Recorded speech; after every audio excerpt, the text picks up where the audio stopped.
try to describe it to me. It always looks like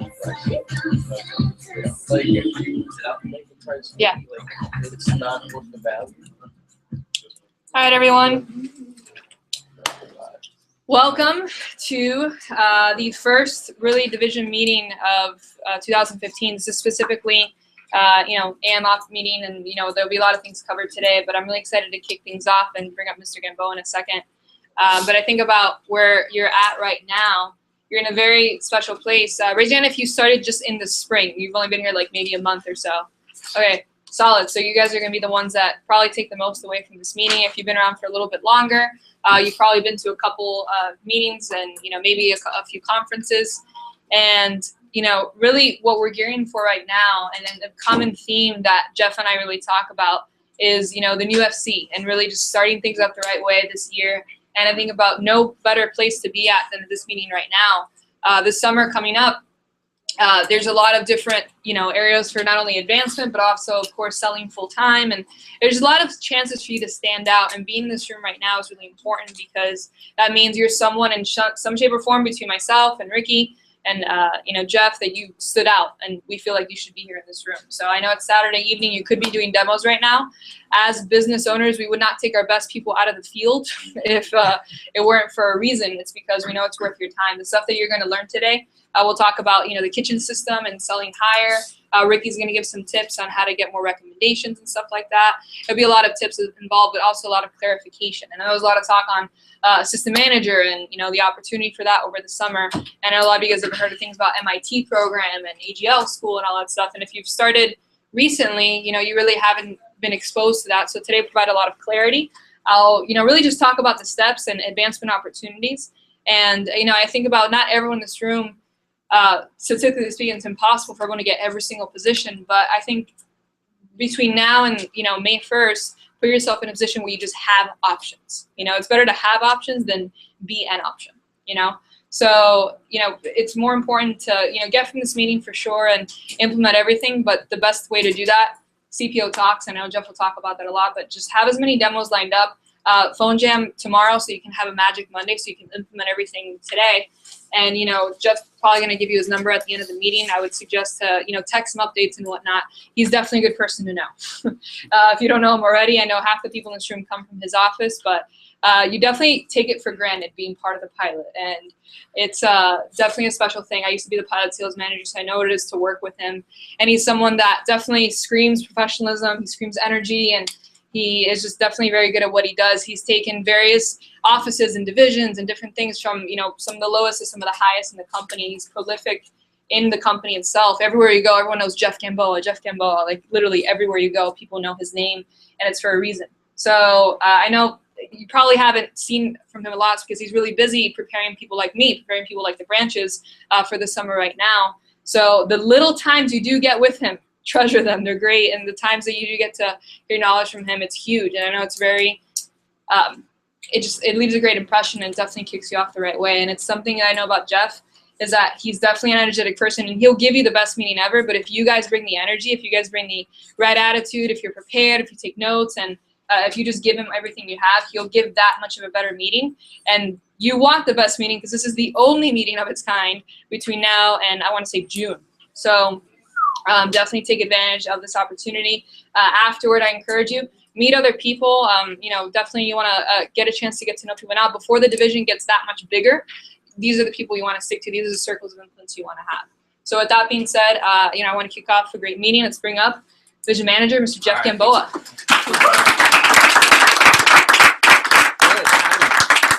I like that. What did you say? Scream professionalism, scream energy. I also scream Sparta. Only half of you have seen that movie. You don't know it? Oh man, rough, tough crowd. Hello, is this thing on? Hello. Okay.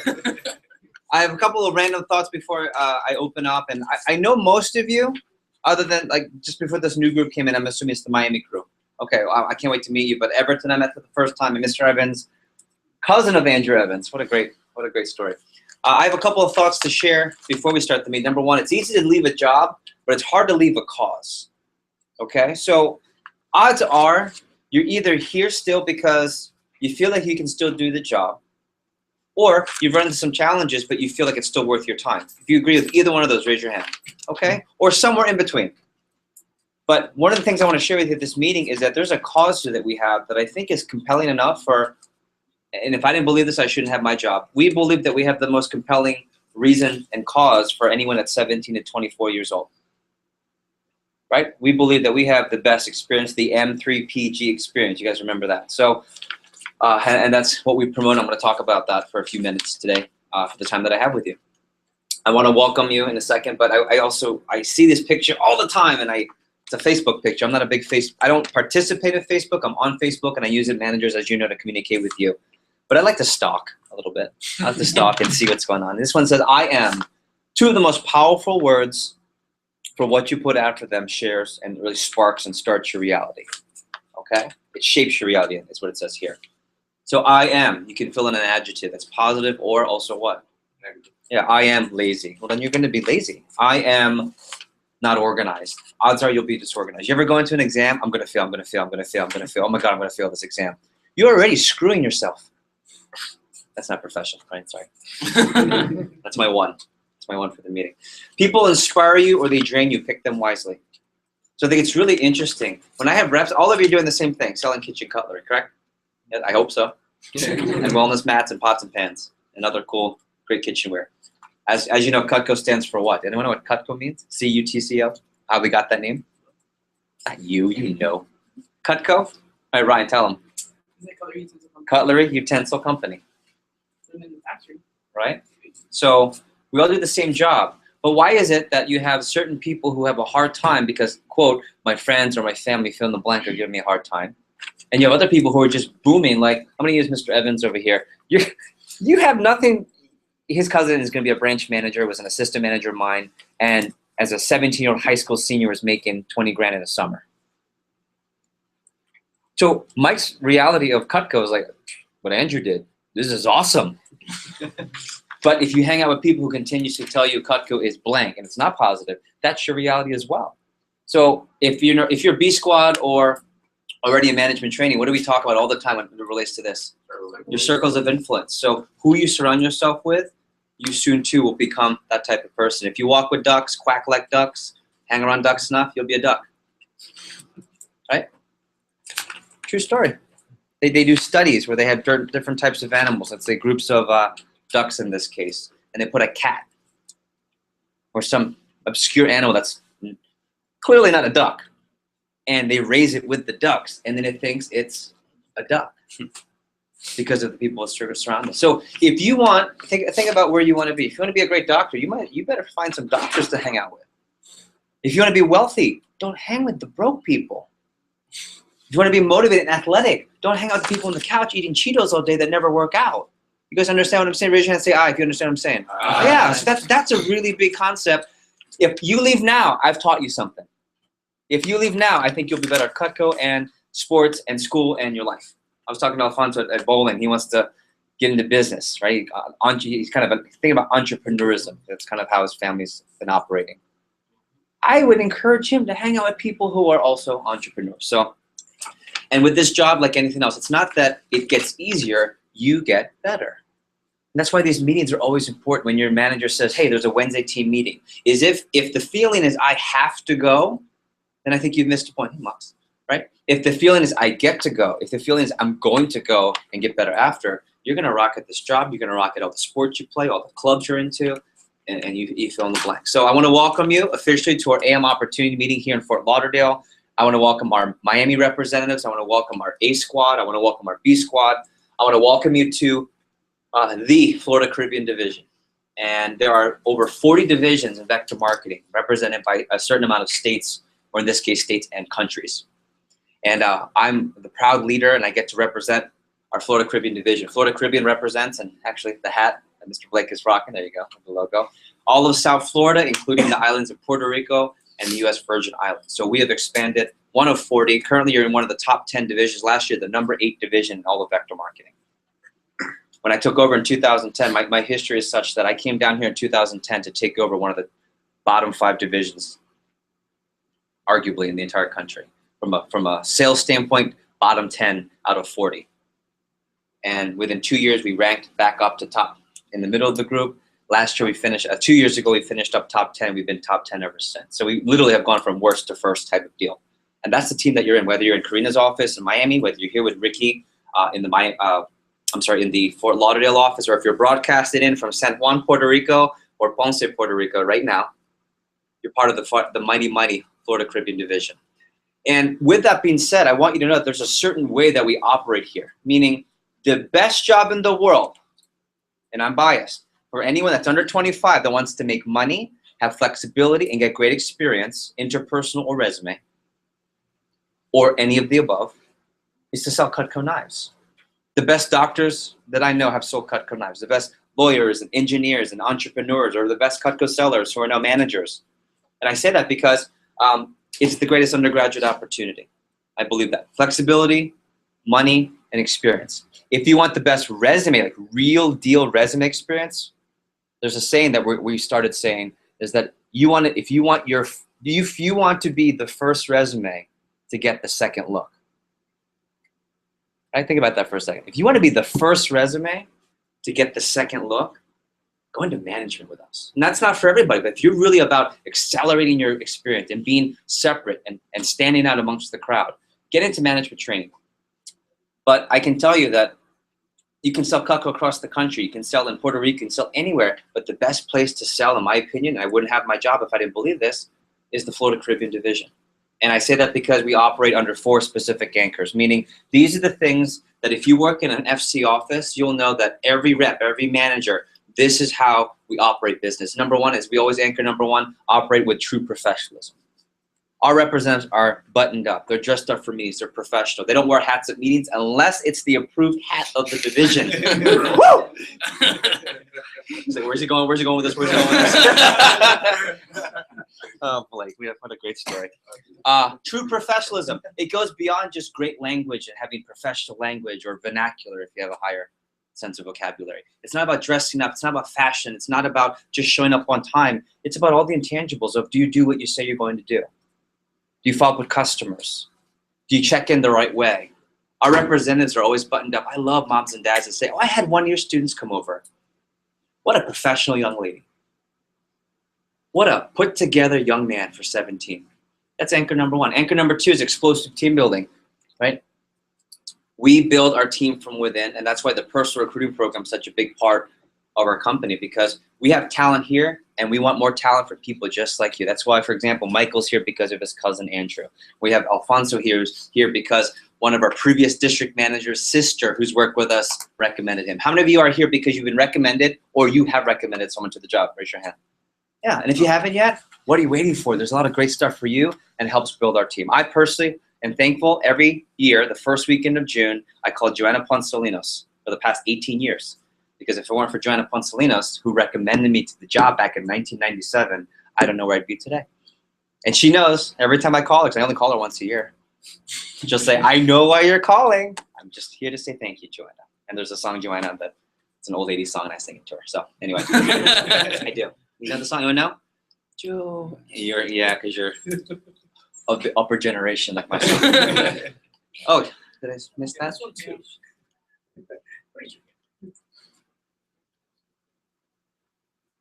You missing out here? Oh, looks like there's a little error. That's okay. Explosive team building. Anchor number 3, you can write this down. It's high standards of sales performance.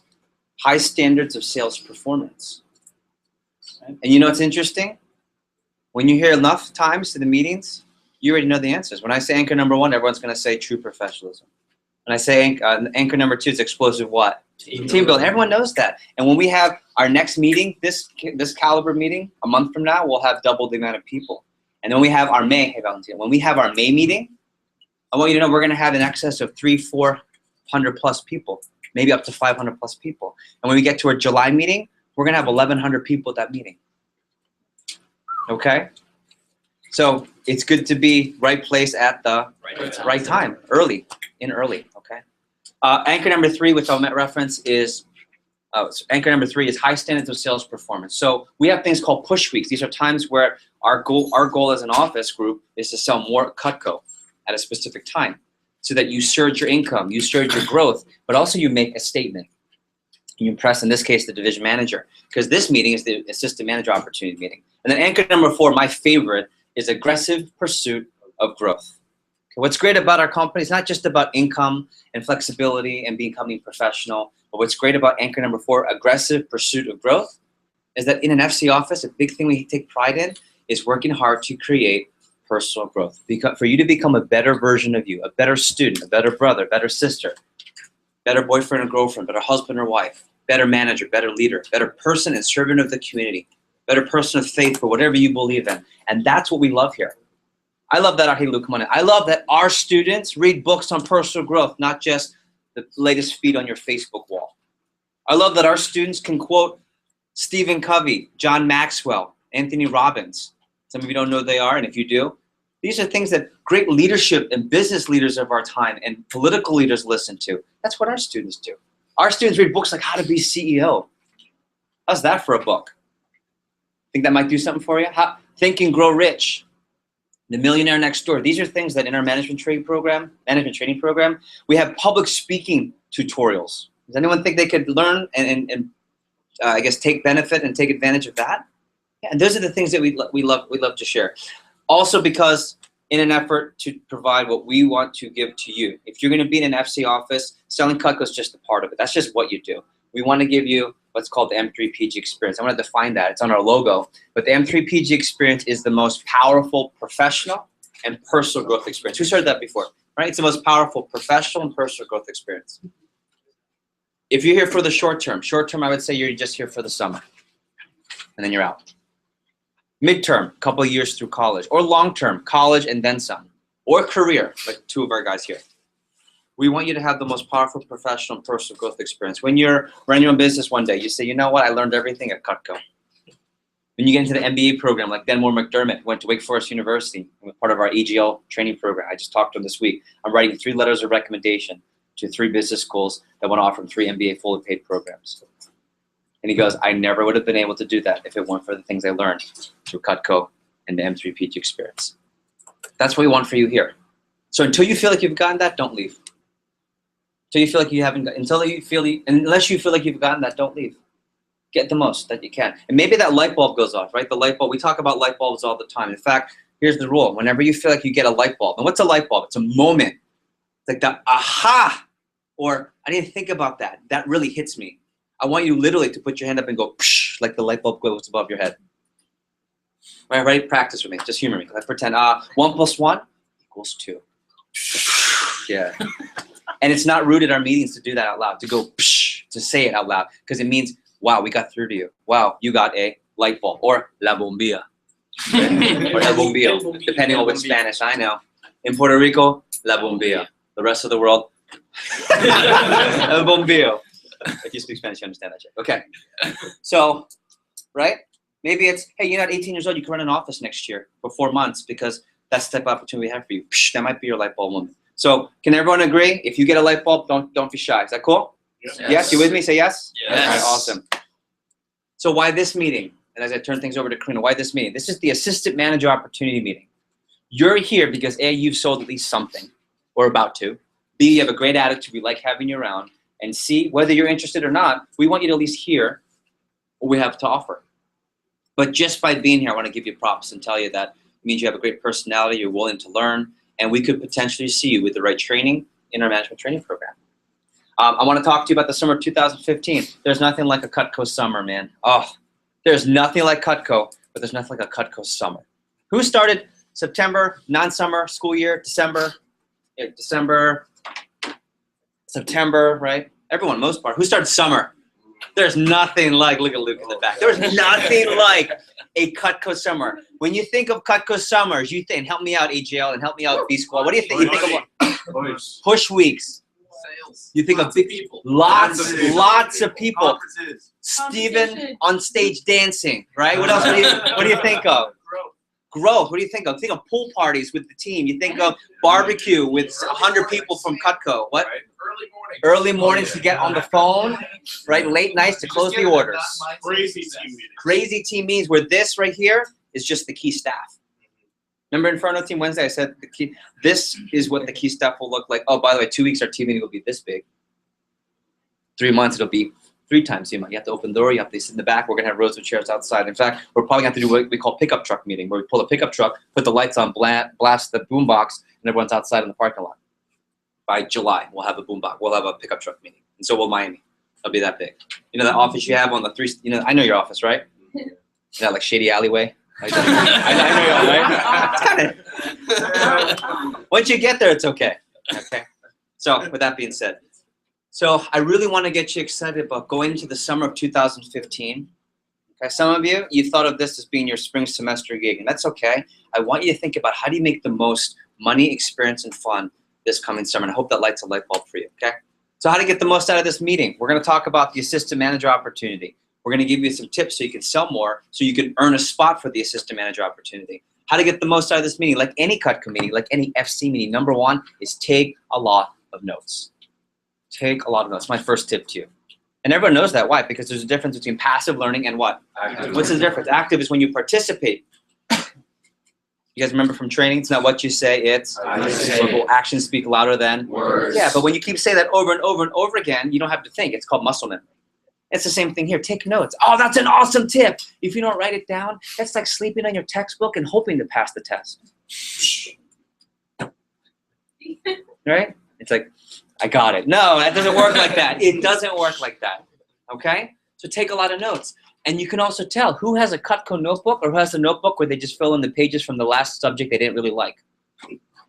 No, you can really tell the difference. And some of it, most of you, it's just whatever you have right now because you're new. But you'll see the difference. After this meeting, when we come back in March, I'll be interested to see what you're taking notes on. Do you have a Cutco dedicated Cutco Bible, as we call it, or Cutco Torah? You can put whatever religion you have, right? Right? You have an iPad with a specific folder for your Cutco notes. Take a lot of notes. Tip number 2 to get the most out of this meeting is recognize people. We're going to recognize the groups. The next meeting. From now until the next meeting, we're going to have a sales contest. I'm going to throw a contest to you guys at the end of this meeting. It's called a push week. And the people that sell the most are going to get awards. They're going to get recognition. They're going to get on my radar. And we want you to recognize. So when I say, hey, here's a new group, you know, we clap. You can clap a certain way. You can do the golf clap. Everyone know the golf clap? Everyone give me the golf clap? Actually, the golf clap is like tiger of the par. Right? That's boring. But then there's an FC round of applause because energy, right? Energy is the most important thing. So if I gave you $1,000 today just for showing up to the meeting for being you, wouldn't you? Yeah, right?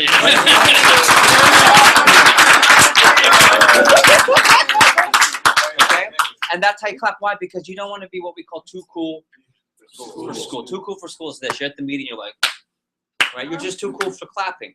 Usually when you're too cool for school, you're clapping for other people because you didn't perform. That's part of it. But the other part is, hey, why not clap? Because when it's you, don't you want that? And shouldn't it motivate you? I don't know about you, but when I was at meetings and I was clapping for other people, I got sick of clapping for other people. So I wanted to be the one to be clapped for. So recognize with energy. And there's nothing like an FC meeting. I challenge you to go back to Miami. Go back to Miami for your next meeting on Wednesday. Come to the pilot this coming Wednesday in Fort Lauderdale. San Juan, Puerto Rico, Ponce, Puerto Rico. And when you recognize people, recognize like you've never have at any team meeting. That's my second tip. So recognize it. Go back one. There we go. My third tip is soak up and be open to new ideas. Okay? Be open to new ideas. That's why you're here, to gain knowledge. Anchor number 4 is aggressive pursuit of what? Growth, right? Aggressive pursuit of what? Growth. Growth means you get bigger and better. So you have to be open to new ideas. You have a lot of people who have sold way more Cutco than you that want to help teach you. That's important. My 4th tip on how to make the most out of this event before you go home tonight is to have a plan. Every time you light bulb, write something down that relates to the light bulb. If you get el bombillo, right? And you get el bombillo, light bulb in Spanish, real Spanish, is that what you say? Right? When you get the light bulb, write down what light bulb it was and how to get it. When you get a tip, Ricky and Karina are going to give you 2 tips today. And if you've heard this, don't spoil. We're going to teach kitchen system for the first time. B Squad, right? Remember when you learned the kitchen system? It was like, it's like the clouds opened up. And you went, I can now sell more Cutco. I'm going to use Valentina's for my office, so I know Valentina very well. Not almost at first promotion? About to be, right? I remember when I learned my kitchen system, I sold 3 homemakers that day. I'm not saying that's going to happen, but it's like that type of a tip. But if you don't write it down, And you don't make a plan and say, okay, I got my light bulb. That's a great tip. Didn't write it down. How about I got the light bulb. Psh, Karina, thank you. Write it down. Taking notes. You probably thank Karina, so you recognize. But then have a plan. Think about the next appointment, next phone call. That's my last tip on how to get the most out of me. Number 5 is leap into action. If you leave this meeting and you have no demos tonight and no demos tomorrow and you maybe do one on Monday, then you just came to a 3-hour meeting. You drove all the way up from Miami, Florida, or wherever you're coming from through whatever Saturday traffic for a 3-hour pom-pom rally, just a pep rally. That's all you came to. And you learned some tips and it was a waste of your time. Don't waste your time, because I certainly won't waste mine. Right? You don't get paid to be here. You get paid from what you take from this. You'll get paid more, right? You get paid more. You can't just do, you gotta do it like that. Yeah, because it just sounds like a pipe burst. Okay. So, recognize, don't be too cool for school, take a lot of notes, soak up the information, be open, have a plan, make a plan, and more importantly, leap into action. You guys with me? Cool. Yes, so can I get your energy today? Yes. Yes. Can the speakers feel today? Yes. Yes. Quick introductions. I just want to introduce Karina's going to be running the majority of our meeting. Karina's our district manager in Miami. I'll give her a formal introduction. I want to recognize our branch managers. These are college students just like you. If you could stand up. These individuals are all between 18 and 21 years old, I believe. 18 and 21. Branches? 20. Okay. How old? 20, okay. And we have others across. Some of them are attending different meetings. Some of them are Skyping in through the internet. But we have individuals. We have Dwayne, who will be running his office in Albany, Georgia this coming summer for 4 months. Issa Matute will be going to the west coast of Florida. Like that one? Okay. West coast of Florida in Port Charlotte. And at the age of 20 years old, they're going to be the entrepreneur and run their own Cutco office for 4 months. So can we give them an FC round of applause? I want to recognize our 2 district managers, David can stand up and Tori. These are individuals who have not opened up their office yet, but they're going to be career managers. So we'll have North Miami with Tori Isaac, and we'll have Bayamon, Puerto Rico with David Delgado. He'll be moving down to Puerto Rico in a couple months. And these are individuals who don't do this just for the summer, but they're going to be impacting an entire portion of the island or an entire part of Miami to impact our company and to really work on a year-round basis with college students. So we're excited. Can we recognize our 2 district managers? And I'm going to go quick. Normally I have a whole introduction. I just want to recognize all of you here. Some of you are doing really well. Like I know Natalie. I'm taking Natalie and her boyfriend and Karina and Issa. We're going out. We're partying. Oh, relative partying. I'm taking them out. I'm whining and dining, and we're VIP nighting because she sold $10,000 in her fast start. Yeah. So I know Natalie. Natalie is a performer.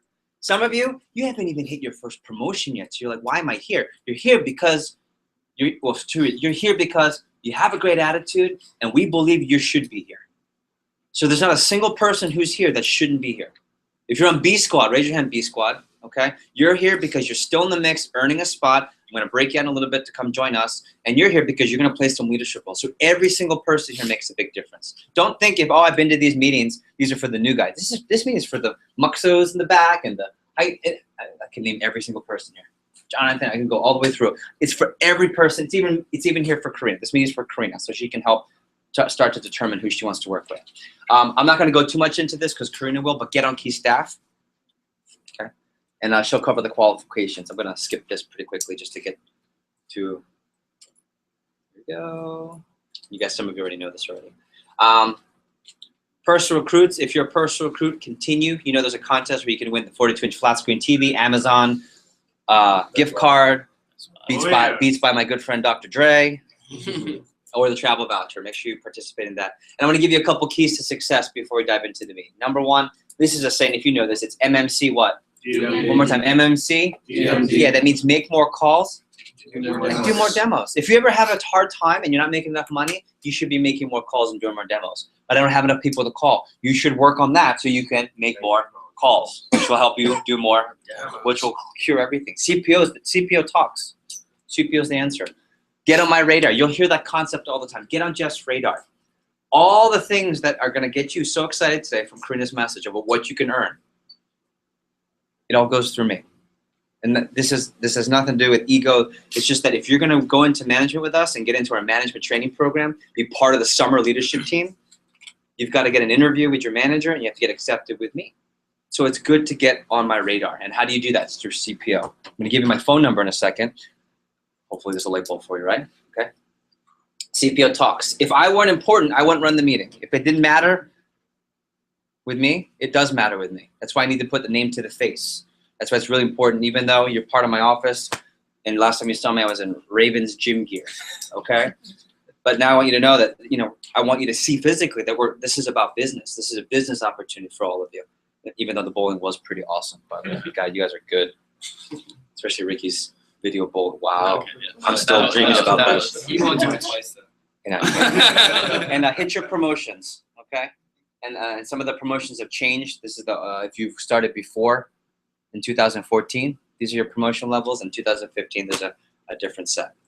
And then get on my radar, specifically on these dates, March 2nd to March 14th. I'm going to end with this at the end of the meeting, but there's going to be an official push period where what you sell during that time is going to start to put you on my radar. We're going to have a special contest for the top 10 people.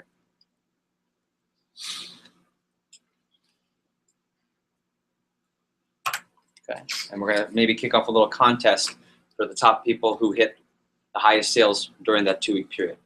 And make sure here's my last 2 tips, make sure you ask someone, ask a manager, ask someone who's already above you. Raise your hand if you're in management training, AJL, B squad, A squad, okay? Ask one of these people with their hands up, ask them about the summer. Hey, Sam, you guys were getting all hyped up when Jeff was talking about the summer, so what's it like? And Sam will tell you, okay? So I end with this. We have a great agenda for you today. Karina's gonna come up and teach you about the steps of the vector opportunity. You should have gotten the sheet on your chair. If you don't have it, we can get you one. Second, you're going to get an opportunity to hear about how to earn a spot and what an assistant manager does. How does it build your resume? Third, there wouldn't be an FC meeting if we didn't honor anchor number 3, which is high standards of sales performance, and anchor number 4, aggressive pursuit of growth.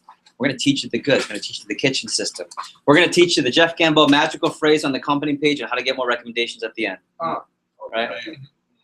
Better Business Bureau, Direct Selling Association. I don't do door to door. Yeah, you know. Remember when you learned that one? All of a sudden you could see. So here's my phone number, 410-725-0284. You can text me anytime. I won't respond anytime. I just want to put it out there, right? After a certain time, I am unavailable to you and 100% available to either something family related, church related, or my girlfriend.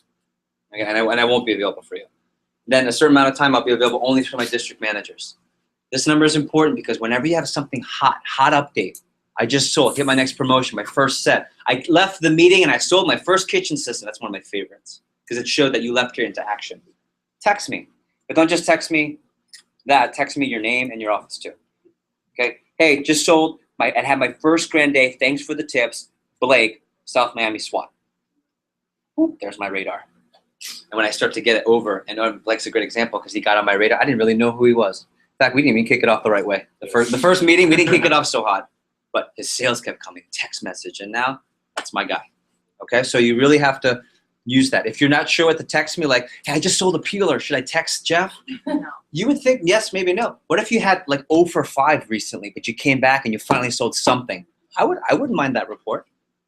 Hey, Jeff, went 0 for 5, but I'm back. It's not much. It's a peeler, but I am back, and I'm still working the numbers. I love that radar update. It means you didn't quit. Ask Karina, ask Pal, ask Leslie, ask Ricky if it's worth sending. They'll tell you. Cool? All right, so I'm excited. We're broadcasted live to the island of Puerto Rico and the U.S. Virgin Islands, so take note. If you are on A squad or B squad, we're going to go into the other broadcast. So let's have a great meeting. And ahead of time, can we thank Karina for running an awesome session today? So if I could have all B squad and A squad, bring your stuff with me, and we're going to move to the other room. And Karina, you are good to go. Bring chairs? In a second. Yes, we have to figure out what room. But I'll be back. In the back, can we fill up the gaps, please? 4.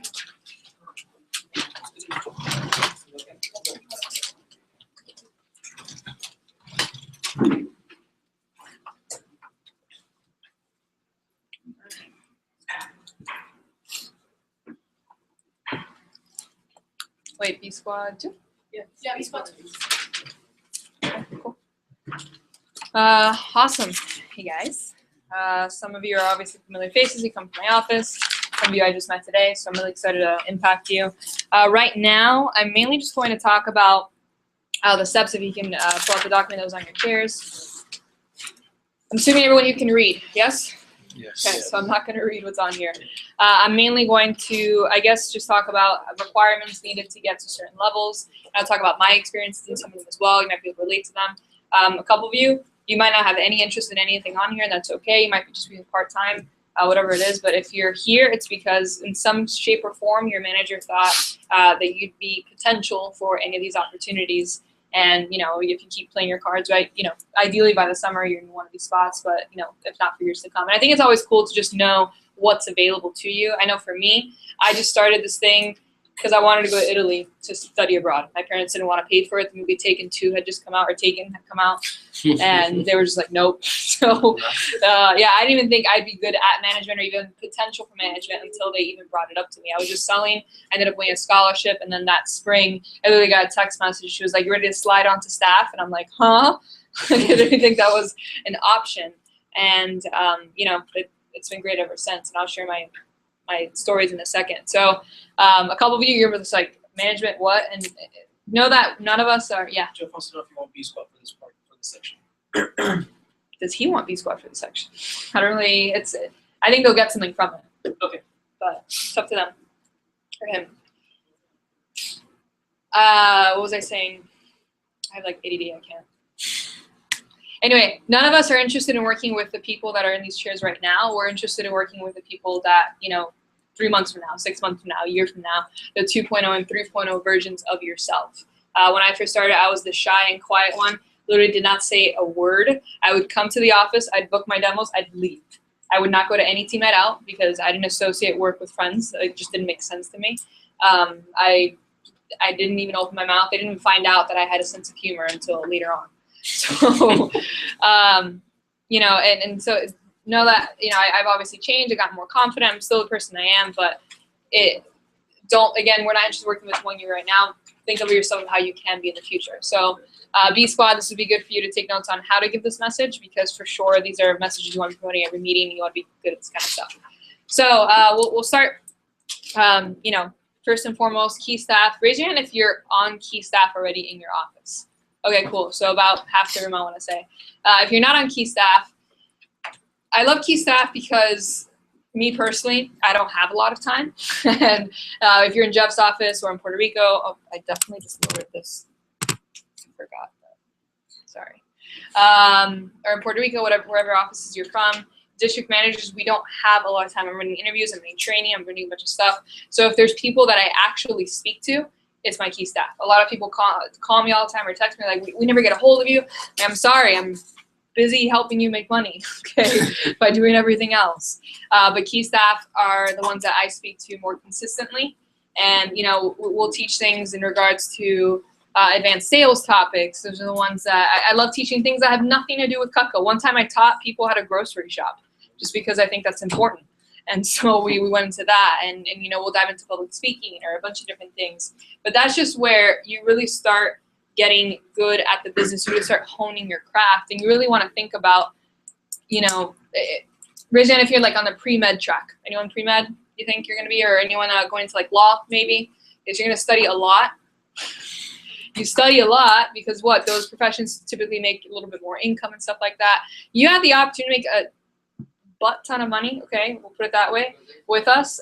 The more that you study, the more that you hone your craft, the more money you'll make, right? So the key staff is definitely the first step. The first step to Dirty 30, the first step to FSM, the first step to any advancement opportunities. It just teaches you a lot of skills that'll take you far up and away, right? Above in the opportunity. So who knows, what are the qualifications to get onto key staff? What do you have to be?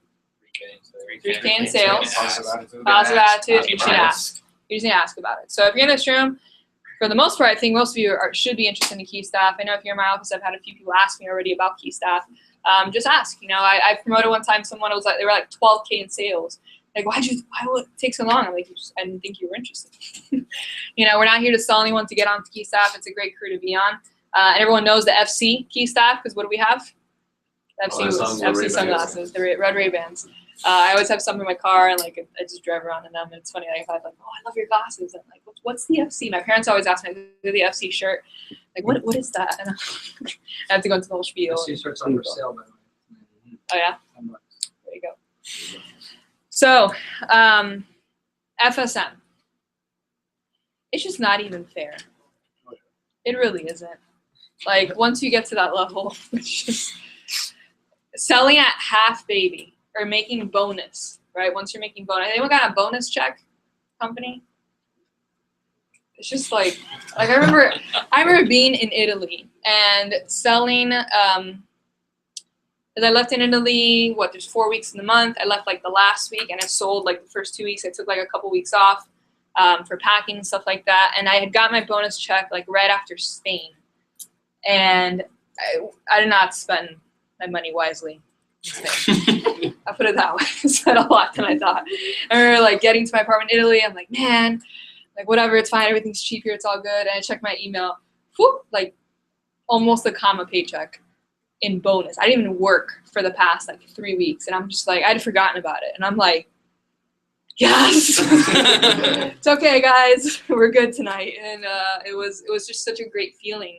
And I think about, the income opportunity this company offers. Management's great. I'm going to talk a lot about that. But if you don't touch management, the income that you can make here legally as a young college student is just ridiculous. Like, it really is. Who's gotten a common paycheck before? How good did that feel? Like, holy. It's nice. It's nice. It's nice to sell $1,700 and make or $600. It's not even FSM yet. It just gets to dirty 30. Who's already at dirty 30? Okay, so you know what I'm talking about. But just getting to FSM is huge. If you started in 2015, to get to 50% commission, we'll talk about different routes so you can get there faster with running an office and all that kind of stuff. But just key staff gets you to that level, and it just, I love it. I remember teaching like you guys how to sell, and I'm hearing like you guys on appointments, and I'm just like, you make me want to sell from how much I want. I'm just frustrated. No one really in this room because you guys are for the most part pre-seasoned, but like newer representatives, like I just want to show you how it's done, and I'll do that. I remember I was top 4, top 5 in the office, I think it was. I had like 5 orders or something like that. Yeah, it was great. And and that's the thing. Once you become better in sales, it's just the stuff that you learn really how to just think on your feet. I just think it's such a huge thing to understand how to do, and just being able to throw into different situations. There's always that one crazy customer, that one weird situation that you never really thought. They give you that random objection, and just doing more appointments just gets you better at doing all that kind of stuff, and obviously gets you better into management, because you can't manage somebody else to get to dirty 30 if you yourself aren't at dirty 30, right? So being an intern, the qualifications for that are at least, I want to say now there's $6,000 to be an intern in the FC. And that just kind of gets your feet wet a little bit. You get to go in the office for, I don't know, a few hours out of the day, and you get to kind of observe. It's mainly observing. My number one tip for aspiring interns, have a notebook. Just have a little notebook, it could be a big one, but just have a notebook that you can carry with you at all times where it's easily accessible to you. And anytime you see Ricky or myself or any of the assistants have a conversation, it's kind of creepy at first, but just sit behind them and just write and just look at them. And for the person they're having the conversation with, they're like, what the hell's happening? Like, why are they sitting there? But you want to learn. You want to really involve yourself in the office as much as possible. Being an intern just really gets you to see if that's something that you'd like to do. And I think about, helping out your district. And I know for myself, in the position I am at, I work the best when I don't really have to worry about much. When my energy is protected, I work that much better. I know Ricky works the same way. I know Jeff works the same way. And, being an intern, it helps you kind of see that. As an assistant, and you have to be at least dirty 30 to become an assistant manager with EFC. That's where it starts getting cool. I remember my first homemaker that I sold felt nice, right? Remember that first time? You're like shaking. Like you wanted to leave before they changed their minds. You're like, oh man, this works. It actually happened. The first homemaker that I helped somebody else sell was so much better. Can anyone relate to that? Like maybe had a conversation, you just gave them a tip, and then they sold something afterward. Like I'm sure who's field trained before. that's kind of similar where, you know, you teach someone and they get that much better because of it. But I remember Kathy was like, can you teach this girl the kitchen system real quick? And we're gonna teach it today. And I like did it real quick for her, and like literally the next appointment she sold a homemaker. I'm like, that felt awesome. And I know for me, I became a lot more confident with the position. I definitely gained a lot, and I really wanted to help others do that. And as an assistant, the role that you play, it goes undercover a lot. And if you're an assistant right now, know that I appreciate you whether you're in my office or not, because if you're not in my office, that means you're helping Jeff's office, and that means that I get more time with Jeff. So that helps me for sure. So whatever assistant you're in, whatever office you're in right now, know that your role is highly valued. Raise your hand if you remember as a rep having a great conversation with an assistant manager, and because of them, they had an impact on you. I know for me, I wouldn't even be here today if it weren't for my original manager, Jessica Perez. Like, I didn't connect to really any people because I was that quiet person. Those are the ones that need the energy that much more. So they're really the captains of the team. It's my crew. Like, those are the people that I work with. Those are the staff members, and they really help drive the organization. Dual income's great. Like, that's just, it's nice, especially in the summer. Those of you that haven't assisted in the summer yet, it's rewarding. I'll put it that way. But it's cool because being an assistant manager, and I know like my guys in the back can relate, it makes you better at sales. It's the weirdest thing because what's your average order now, John? Like, I'd say it went up from like 400, 500 to like 600. yeah. You just become like, the basics are so ingrained in you. 9 and 10, it's like you have dreams about 9 and 10. I don't have the first like Cutco like dream like about an appointment. It's the weirdest thing, right? We've all had it. It's like closing on a kitchen and all that stuff. But I remember, you know, just like teaching it and like all that stuff. And I remember not doing as many appointments. And when I got back into it, it was ridiculous. Ricky, I remember working with him in the fall and spring. And as PSM, he was my assistant. I remember like trying to get him to sell, and like he'd be like selling here and there. And then in the summer, I literally like worked that guy. Like, he was not able to sell at all. And I only gave him 3 weeks in SC2, busted out 10K in how many orders? 6 days. 10 orders, 10K, 6 days. Out of nowhere. You know, but not out of nowhere, because he had just been drilling people all the time and just really field training and skills checking, and you just really get to dive in. And that's what I think a lot of us, as we go to different conferences and we watch videos on stuff, we get all caught up in the fancy stuff, right? Like, you hear that one line, you're like, oof, that's a money line. I'm going to use that line. And then you start switching your appointment up, and you start switching your blue book up, and you try to get all fancy, when in reality, the basics that's what gets you. And as an assistant, you work a lot with enforcing the basics with your representatives. You get a chance to really just run the meetings and give messages and that kind of stuff. Key staffers, I'd ask, or assistants, I'd start asking your respective managers, you know, what you can do at team meetings, stuff like that, to really start getting involved. You know, but that's really just that's where you really start learning the business at a different level. And what's cool, as you advance, you start realizing how much you don't know. Like, you just thought you had the job down, and like you're a good rep, and then you become an assistant, you're like, oh my God, there's so much I had no idea. Like, I remember running training, and Jarrell, about to run an office, he comes to me, he goes, you said something, I've never heard it that way. That just helped me as a rep. Like, holy moly, like I can't believe that. And I'm like, how do you not know? And just because you just get exposed to different things the higher you move up. So if you're someone that likes to challenge yourself and always likes to grow yourself, just know that, as you can see, I've only gone through 4, 5 of these things, and there's so much more that you can learn to master.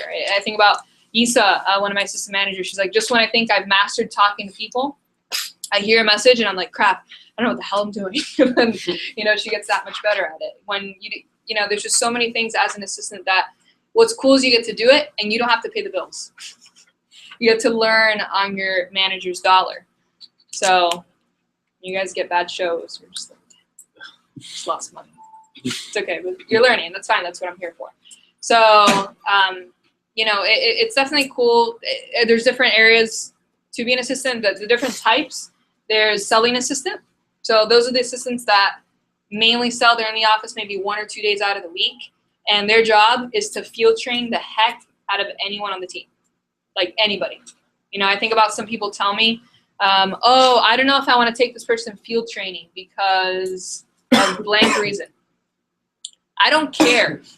When you are with someone, you're having that personal time with them, it is impactful. Raise your hand if like you've learned something through watching someone else's demo.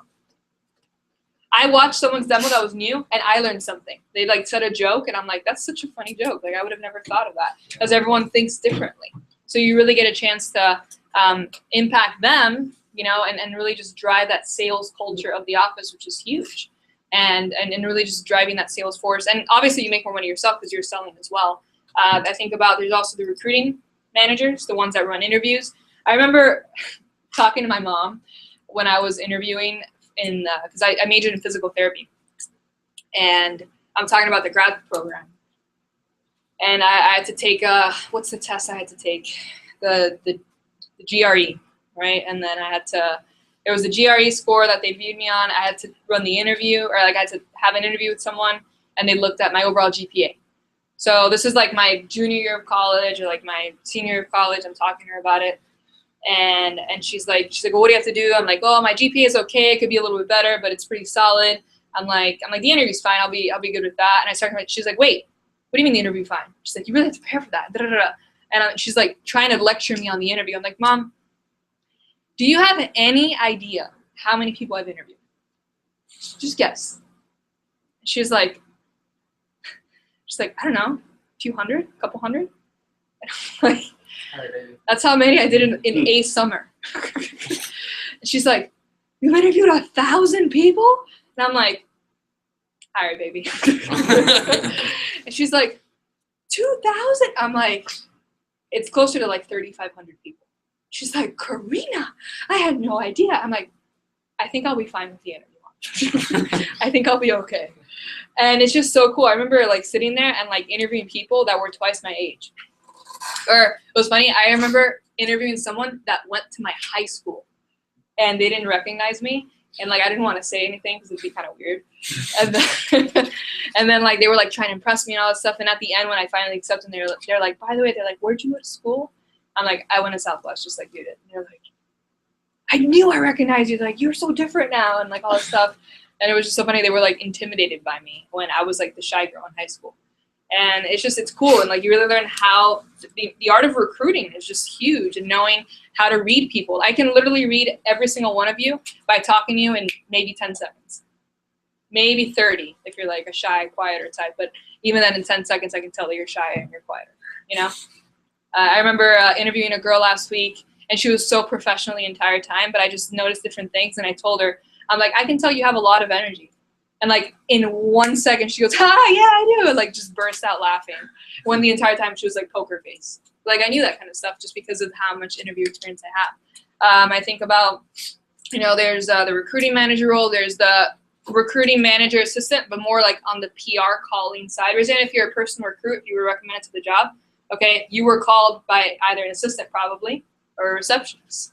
So those are the ones I lean on the most, because when it's Wednesday night and things are intense. Raise your hand if you've seen your manager like run like a chicken with their head cut off on Wednesdays, because that's me. I'm like everywhere. The last thing I want to worry about is calling people's friends, because I'm busy managing the whole room. You know, the best people I've worked in business are the best PR callers. And, you know, you learn how to do that as well. You learn how to really manage the receptionist program, how to get good on the phones, which is a huge skill by itself. There's just so many different aspects to the business and so many different ways to be an assistant manager. There's not like one way to be like a great assistant. There's like different roles to it. And I know I just kind of going off on this point, but this is just huge, because I was assistant manager for 5 campaigns in a row before I even ran my own office. And I didn't even think that was enough. I still had, and then when I ran my own office, I'm like, I don't even know what I'm doing. And that brings me to the next one. The DOM. That's a pretty unique role. That's usually in an office that is, I want to say, anywhere between $750,000 to $1 million for the year. So, for example, my office is brand new. We haven't even hit that yet. The pilot office is different. They have the PSM. But, you know, there's going to be brand new offices opening up. I know with Tori opening up in, North Miami. A few offices on the West Coast. There will be opportunities like that, but that's more of a head position, if you will, someone that really supports the district manager, someone that, for example, can run training if I leave town to go to Rome. You know, someone that if I left, nothing would change. Like there would still be that one person in charge that people can go to. And that's a completely different level. Obviously, you have to be very highly qualified for that. It's not easy, that's for sure. Remember when I became Dom from Kathy, I just had all the pressure on me, and you know, it's hard to work under pressure, but you know, you learn. You get that much more attention. I had one-on-one time with her. Obviously, you make more money off the office, but it's cool because you really get to work the office. And I think about someone like Mary Lou Chang, who she literally, they would not have sold $2 million in that office if it had not been for that one deal. You know, because if she wasn't on point, Kathy wasn't on point. If Kathy wasn't on point, they wouldn't be able to sell that much. And you guys probably don't even know half these people that I'm talking about, but I'm just giving different examples. But the Dom position is definitely pretty important. Branch is my favorite. I mean, my favorite is obviously district manager. That's what I am, but I love branch. And that's not for everyone in the room. Statistically speaking, maybe a quarter of you might branch at one point. That's anywhere on the East Coast of the U.S. where you get to run your own office. And that sentence alone is said so much in our job. But when you say it to anyone outside of Cutco, they're like, wait, what? You get to run an office? Excuse me? It's ridiculous. A multi-million-dollar company is giving the chance for college students to be in charge of an entire territory of several thousands, hundreds of thousands of people, make their own business plan, negotiate a lease, run interviews, manage receptionists, pay the bills, profit as well, in charge of lives, basically. Like, we change lives, and we're in college. I remember running my own office. I wasn't even old enough to drink legally, and I was running my own office. And I remember like trying to hide it. Like everyone would like try to guess how old I was. I'm like, I'm old enough. I'm like, you're older than me. Shut up. But it's cool. It's really cool. I remember thinking the whole time, I'm like, oh, that's cool, I guess, for other people. I mean, not really for me. I'm not really here for that. I just wanted to make money. It's literally the only reason I joined the company. I just wanted to make a bunch of money. I hated relying on my parents for money. I hated it. It always made me feel bad about it, too. I'm like, can I get money for the weekend? They're like, why? Where are you going? Like, I don't have to tell you. I'm like 19 already. Why do I have to tell you? And I hated relying on them. So that's the main reason I even joined. I wanted to go to Italy, too, but I just wanted to be independent from my parents. That's how on top of my money they would look at my checks when they would get in the mail and like look at what I was making. They just want to be in complete control of that. And I just stop it. Direct deposits. You can see that. To this day, they're like, what do you make? Like, how much do you have in your savings? I'm like, I have enough. Don't worry. They just want to be in there. So that was the main reason. So I didn't even think about branch opportunity at all. And then I just started really, as an assistant, that's really where I started seeing like, oh, maybe I could do this. Who knows? And I remember training for it and thinking that I was ready. And you're never ready, by the way, for those of you that are aspiring branches, you're never ready come May 1st. But it's just freaking cool. I remember doing things and like thinking to myself, I'm like, should I be doing this right now? I'm like, no one's watching me anyway, so who cares? I just went ahead and do it. It was cool to just say that I'm the owner and like introduce myself to people like that. Like, hey, nice to meet you, I'm the owner. They're like, oh, okay, hi, nice to meet you, man. And it was an awesome opportunity. It was one of the hardest things I've ever done. I worked my butt off for 4 months straight, but I had such a great team. We're the Hollywood Hustlers. And our chant was, get money. It was great, though. And we had a lot of fun. We did a lot of crazy things. And I remember the last team meeting ever, we did a potluck.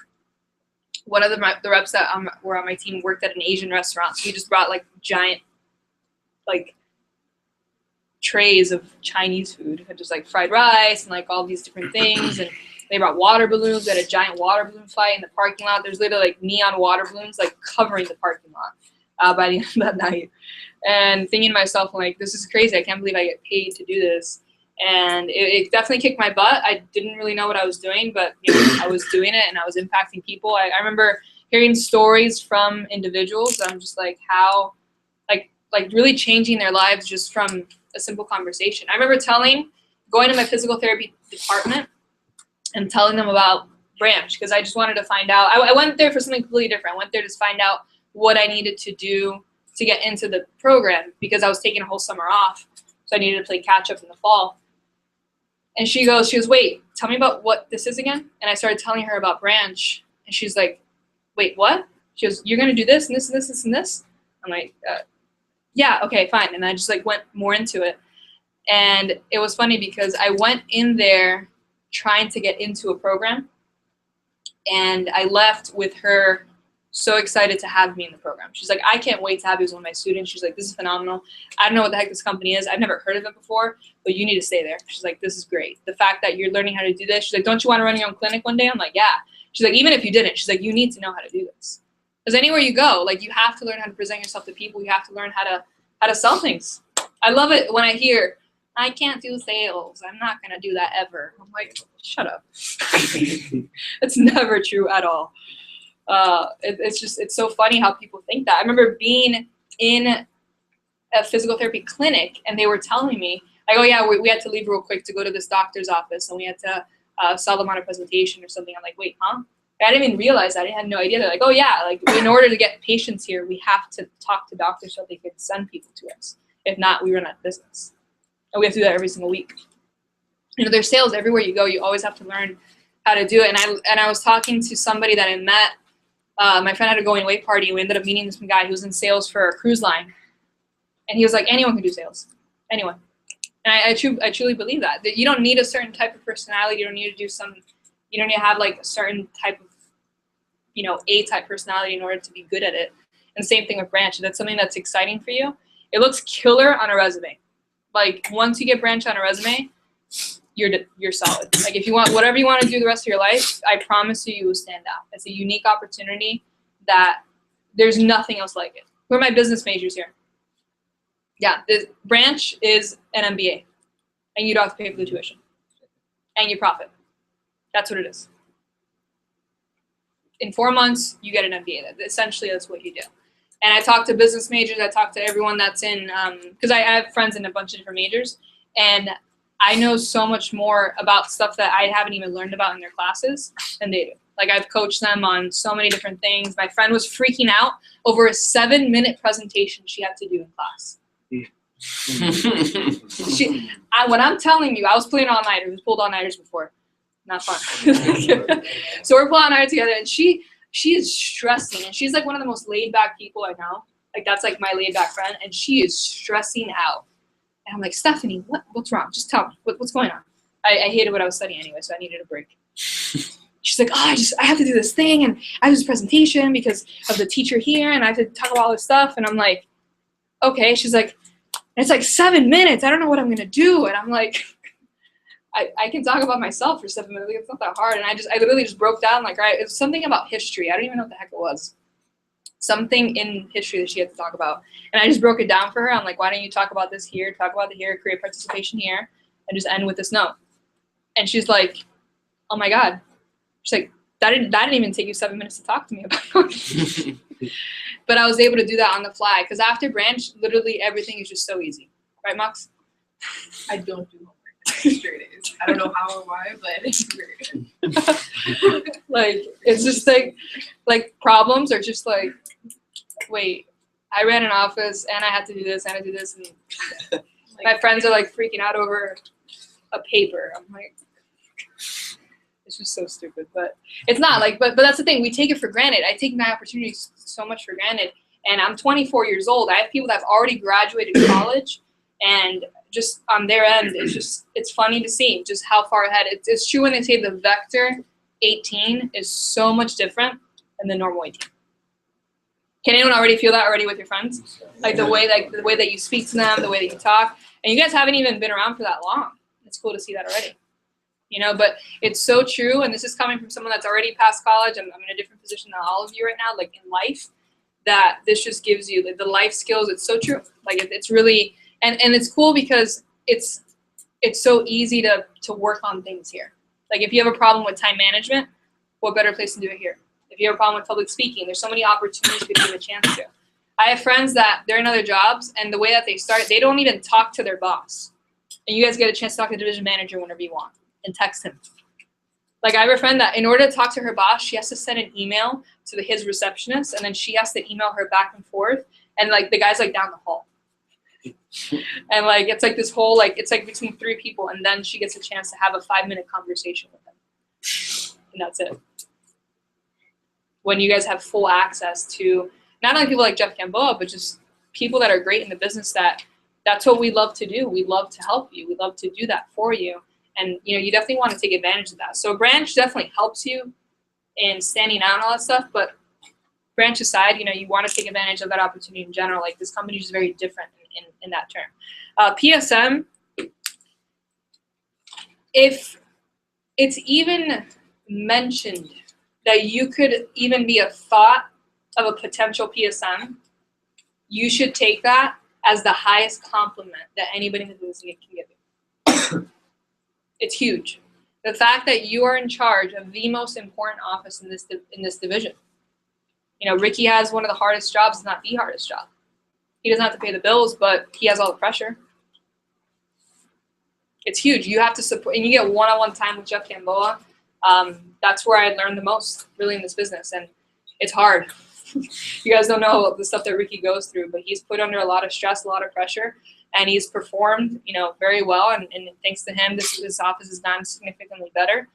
And, you know, with working with Jeff alone, it's taught me so much. But as a PSM, you're responsible for so much more than you know. And then Jeff would always tell me, he's like, if the pilot's not good, the division's not good. And I appreciate that now more than ever, because now I'm a district manager, and my opportunity is great. I'm biased because that's what I did, but I remember, raise your hand if you think you're indecisive a little bit. Multiply that times 10, that's probably me. I'm like the most indecisive person I know, just because I like to know all my options. And I remember it took me forever to make the leap, if you will, and go DM. And I was joking around with Jeff. I'm like, oh yeah, it took me a while. I was like one of the last ones. He goes, no, you were the last one. And I'm like, what do you mean? He goes, you were the last person in the entire company to submit your letter of intent and decide to go. I was like, oh, I'm sorry. And it's great. And by the way, probably maybe 1 or 2 of you in this room will eventually go that route. And it's an awesome opportunity. I'm going to freaking Rome and Greece next week. Ricky, you excited? I'm so stoked. We're planning this whole trip, and it's going to be awesome. And I remember, like, just running my office now as a branch too, we just like win things. Like, all these random packages are always coming to my office, and like all this random Cutco and frames and trophies, and they're like, what is, I'm like, I don't know, contest that I won, I guess. And it's just, it's cool. And the amount of support that I have right now, and this is speaking from someone that I already graduated college, and this is my first post-college job, if you will. And it's just, it's nice. It's nice to have a company that is, I mean, financially supportive. I'm not going to complain. I'll put it that way. And, you know, the advice that you get, I really do get that much more coaching now that I'm a district manager as well. You know, but I'm not going to talk too much about that, because for any of you, that's a really long way down the road. What you need to know is that there's clearly a lot of room for advancement. The company is growing. We're doing better. It's only going to get better. What I suggest for all of you, stand out now. Let's get to Dirty 30 as soon as possible. If you're already at Dirty 30, start freaking taking advantage of it. Like, it's Dirty 30 for a reason, okay? Max was the homemaker last night. Just made $300. Having fun. She told me a little bit about that appointment. She had a lot of fun. So it's ridiculous. And I remember talking to my best friend and telling her I sold a signature set. I'm like, I'm saying it in passing. And she goes, wait, you just made $750 in an hour? And I'm like, I mean, it was like 2 hours. We were talking and eating and stuff. And she's like, shut up. Oh my God, I can't believe you right now. And you don't take the income opportunity for granted. It's huge. Getting to Dirty 30 just opens up all of these doors. And I know Jeff is definitely someone you want to know. If you're in the pilot, don't take it for granted. You definitely want to talk to him as much. And you need to be that much more on point because you're in the pilot. That's for sure, coming from someone with a PSM. If you're not in the pilot, like, you need to work your butts off to get on his radar, because it's a tough radar to get on. But once you're on it, you know, you need to stay on it. So what I will say, and we'll wrap up so Ricky can go off and teach you the kitchen system and whatnot. And by the way, do you know how much time? Jeff said there's a limited DSA one. You're gonna do the DSA one? Excuse me? Okay. So how much time do I have then?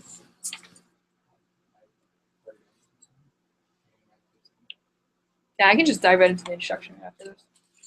There we go. Anyway, for people in AGL school right now, I guess, what are things that you've taken away from your AGL opportunity? Because for anyone that's not in AGL school right now, the biggest thing you want to look for right now is MIT, Management and Training. It's a program that we have where you get to learn the basics for everything here. You're involved with your office a little bit more. You're probably in a couple, one day out of the week as an intern. And the people that are in MIT are the first people that get on Jeff's radar.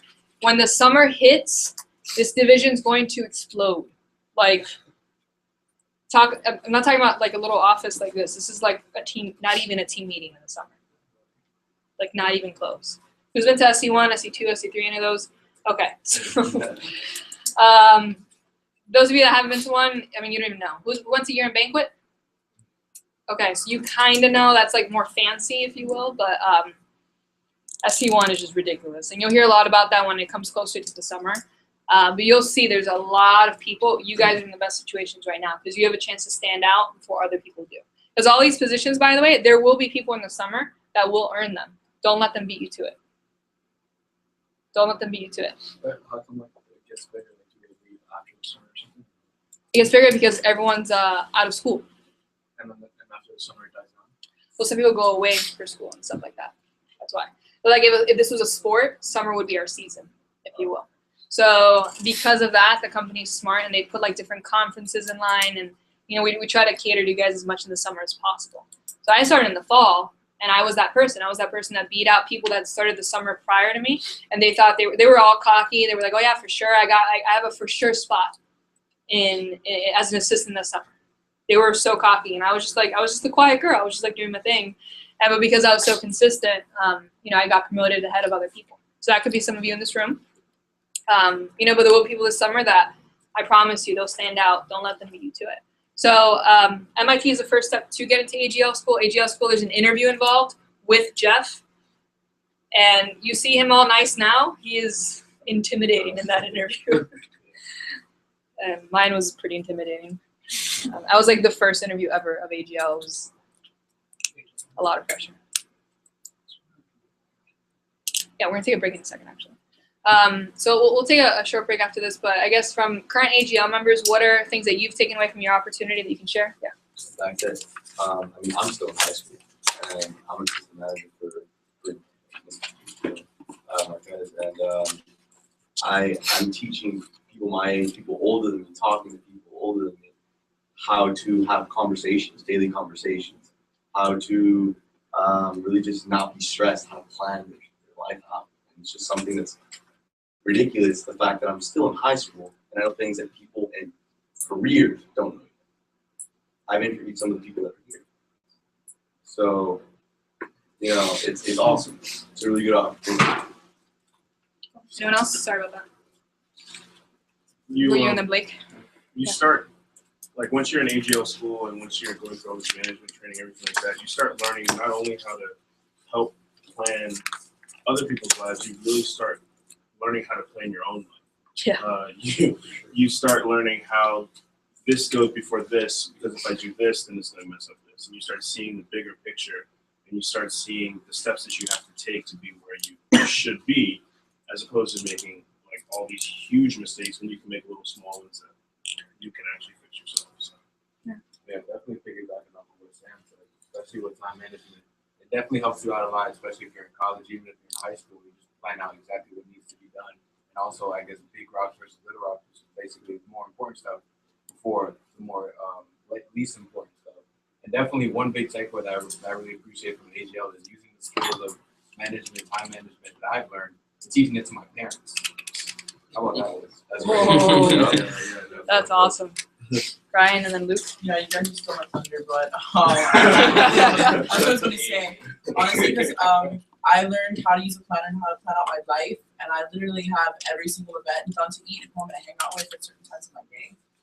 And I could literally schedule 120 hours to 130 hours of events, work, school, because I'm working for fraternity now, so I'm like really, really busy. So I could literally just put on my entire day, and my friends are just like, who are you? Like, who even are you? They don't understand how I do everything that I can do, and I handle it so much better. I find out that like you literally eat so much crap, like doing nothing your entire day when you don't plan out your day. It's like it's great. You just find all this extra time. Yeah, and it extends so far beyond just management. Yes. It goes to every walk of life. I mean, school this year has been a joke. I'm in high school, and like she said, I haven't done like a homework deal the whole year, and it just everything just gets so much easier. It's the financial management. I mean, if there's periods where I'm not selling, I'm able to live off of very little money. Just what I've learned through AGL. Saving. Saving. Like, the other day, I was at like 400 more than I thought. I just bought this laptop, like 2,000 bucks. And I just had to like withholdings, like saved aside because I didn't even know it was there. I was like, oh, I can buy myself a new laptop. Like, it's pretty crazy, and especially going into AGL like the second year. Because for those of you that don't know, I was here last year. I went branch, now I'm back. It's crazy, like being on the other end and like looking back at where you start. Because over a week or a month even, maybe a few months, you don't really realize what's happening or how much you're growing. You're just kind of going day by day. But then when you look back and you compare the first part of you, like the current you, it's a completely different person. You have no idea. Like now I'm like trying to plan what I'm going to be doing this summer. I was like, I don't know what an office. I just kind of want to sell. I've never got to really pursue just selling full time in the summer or anything. And I'm like putting together my business plan. I'm like, okay, so 32K, like earned, not sold. I'm like 32K. I'm gonna go travel to Europe in September. I'm gonna move out in January. I'm Helping your planet trip is downtown. Like, all right, no problem. Cool. Like, I'll square it away, and then I still have time to hang out with my friends. And my friends are asking me to like, I wish I had time to work out. I'm getting fat at FSU, and I'm like, I'm so sorry. Like, and then you try and like talk to them about it. It's kind of crazy how you can like manage your friends and like, oh my god, where do you learn this? Like I actually do that as opposed to working at Lowe's. Like I'm so mad about it. I'm sorry. But it's crazy when you compare yourself to your friends because at the end of the day, like if like they see you and they're like, oh, there's more than just working at Lowe's or like what your parents think you should be doing for someone your age, just because it's like what they were taught or what you've been around. So to compare yourself or contrast yourself, it's kind of Whenever I plan trips, like because I have the group that went to Italy with me. We always plan trips together. I'm like planning the next trip to like Costa Rica, I think, or I was last year, and I remember like trying to plan it, all that stuff, and then one of them like on the group chat, they're like, we all have normal jobs, Karina. We can't just take off whenever we want. And I'm like, oh, sorry, I'm spoiled. These people are the ones that were like, hey, did you give your manager my number? I know. And they're just like, they hear me talk, and then I just told my friend, I was like, oh my god, they're like, how's work? I'm like, oh yeah, I just found out I'm getting a BMW in September, and they're like, where do you work? How did this happen? And I'm like, should have answered the phone. Yeah. Ricky and then Franco. Yeah, two things. To piggyback on what Lex was saying, the whole like transformation thing. It's so funny, like looking at yourself when you first started to how you are now. It's night and day. Like I know Karina was the first one to tell you, like I was like a mess. Like not a mess, like just unorganized. Like didn't use a planner. Was literally like running with a chicken with my head cut off like 90% of my life. All the time. And now it's like I'm one of the most organized people that I know, and like it's funny even talking to Lisa today. It's like, you know, how are you like with your friends? Like, are you the same way? And yeah, like this is like my personality that I am with my friends. Yesterday I was at dinner with my two friends, his parents and his parents' friends that I met like about 2 weeks ago, and I was talking to the lady. I had just introduced myself to her. And my friend, when we were leaving, he goes, "Is this how you talk to like all adults?" I was like, "Yeah, actually, that's what I do with my friends. And people spend $1,000." Are you serious? I'm like, yeah, like every time. And it's funny because this lady, I built so much rapport with her that I have an appointment with her like the 15th of March. She's really sweet. After I just met her, she's like, oh, I can afford anything. It's sweet. But it's just about the transformation when you go into management. There's one thing to sell, and it's one thing to go through management training, Because not only do you know how to manage other people, but by learning how to manage other people, you're able to manage yourself so much more. And we don't realize it because most of the time we're on autopilot. Most of the time we're on autopilot, and when you know how to control your life and be, organized and plan things out, plan when you're gonna plan stuff. It's like a foreign concept to a lot of you. Your life is so much easier. So. Franco. One thing I will say is that it doesn't get easier, you just get better. You do a lot of growing up in AGL. I don't even recognize myself without a time. Honestly, I just came out like 24/7. And it's crazy how much growing up you do, because I feel like I'm older than my parents already, more or less. Like I learned a lot more than they know how to do.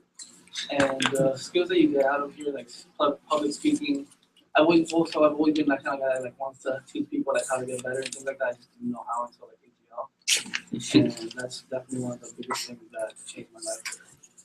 Yeah. I remember being spring semester before branch. I was saving up to go to Italy. Oh yeah, this is prior to. I did this 2 springs in a row. Actually, it was prior to Italy. I was an assistant manager. I still had a second job at the time, and I was in school. I was taking 6 classes for a double major. And then Manning, I'm like, you know what? I'm like, I want to be captain of an intramural soccer team. And Kathy's like, are you crazy? And I'm like, it's important to me. She's like, you still need a cell. Like, you have to. You're a key staff and stuff. I'm like, oh yeah, that's happening for sure. And I remember like captain my soccer team, PDIing my team, like holding them accountable to practices and like all that stuff and like group huddles and like I'd give them pep talks and stuff. And we ended up winning. And I wasn't definitely not the best player on the team, but I was, I learned how to be the best leader. So there's a bunch of things that you definitely can gain. And by the way, you might be in this room and hear all this stuff. You're like, I don't know if that's me. That's okay. Just know that you have options. I think about management, you can make a lot of income, but it's not about the income. Like if income is something that really excites you, sell for sure. And be in key staff in AGL so you can sell more. A lot of the most prolific CSPs you've heard of, right? Aaron Luden. Who's heard of Aaron Luden? Oh, yeah. He ran a branch. Andy Jonty. Who's heard of Andy Jonty? Ran a branch. Susan Saunders ran a branch. I think about there's so many. I mean, you guys just wouldn't know the names, but they're that much better because they run an office and they've learned how to just run a business. Because as an FSM, as a full-time salesman, that's your business. And even when I was after branch and I was just selling around classes and stuff like that, like I just was that much better. And raise your hand if you're like a busy person overall, right? I only had time to do 4 to 5 appointments, but the appointments that I did do, I kicked butt at them. And I just made sure I sold a lot, and I was able to manage it that much better because I had run an office before. So anyway, we're going to take a short break right now. Before the break, if you can take out a clean sheet of paper, actually, that you're going to turn in.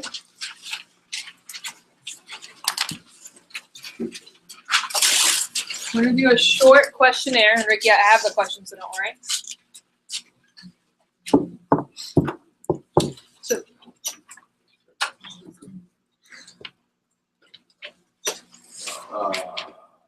I did it. No, that's I almost killed Brandon. Sorry.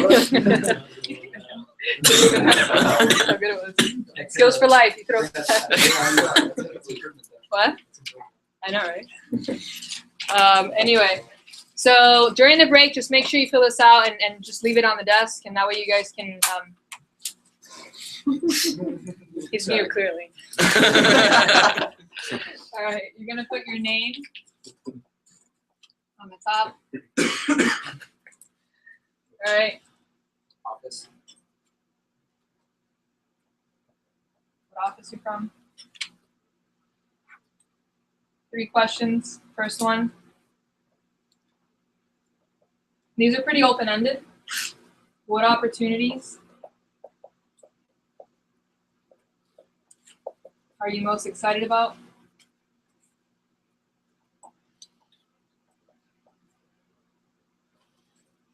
And why?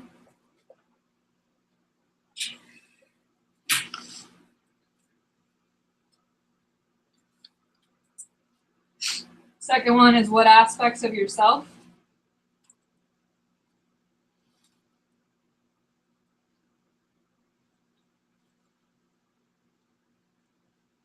do you think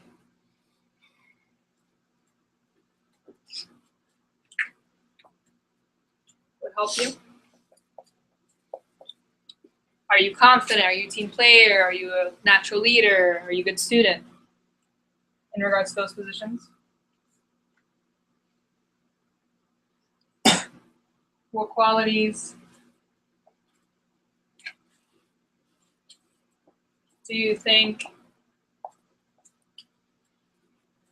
can be improved?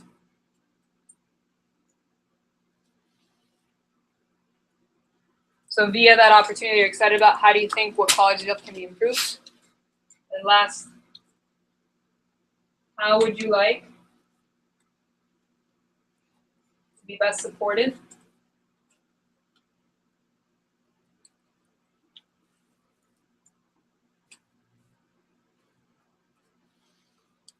/ held accountable for those goals.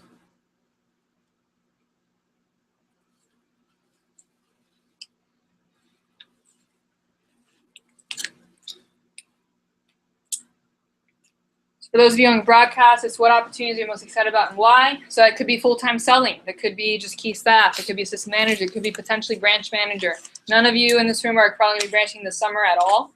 Those are already set in stone, but next summer that is a possibility.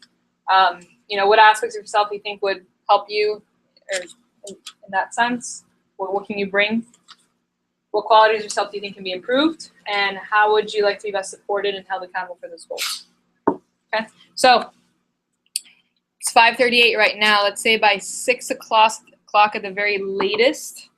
So everyone, ready to go. You can fill out the questionnaire here. You can take a quick break and use the restroom. Anything you need to do. The earlier we can get started, the earlier we can get out of here. You cool with that? Right after this, we'll teach you the infamous kitchen system. And then we'll go into Jeff's magic line that will help you start your appointment. Cool? All right. You guys can take a quick break, keep filling it out, whatever you need to do. Now as you're done, just put it right here.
What's your name? Alfonso. How'd you hear about the job? I was actually a good friend of Ileana. She's one of my Krav Maga instructors. And Ileana is- sister of Jessica Perez. Oh man, that's so funny. And then she told me about this, and I called her. Jessica's like one of our best friends. She was the assistant manager. She was Yeah. my original assistant. Yeah, her sister's the one that actually I know. told me about this and everything. So, He called me up. He's like, She's like a crazy karate. Huh? He's like, I'm interested. I'm like, yeah. 100%.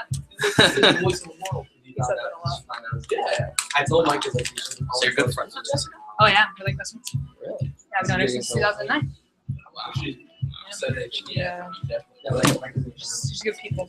Her sister's cool too. She's like a crazy karate. They're both Yeah, she's crazy my karate. instructor, so. Yeah. What arts? Krav Maga. Well, I said Well, karate. I think she has karate, she has Krav Maga, I think jiu-jitsu as well. She's like I know. she's been doing this since she was like 6. You just don't do one. Yeah, no, she's done like all of it. She's a chief instructor at the place that I go to, so. Yeah, huh? You see, that's not me. Why would I call you? It's in Pembroke Say, Pines. this is Luke Mistake. Yeah. Are you the But, one? Try ATT. Look it up. I'm good on this one because I get a discount because my aunt is an instructor too. So. Oh yeah. Yeah. I wouldn't fight that. What do you do? All that. All that stuff. I just started, so don't judge. I'm fresh. She's like a 3rd degree, like lethal weapon. Yeah, no, she's like top. It's like ridiculous. She's lived and breathed this stuff for years. The room for improvement one that's stopping me. You have no room for no room for improvement. No, I definitely have some.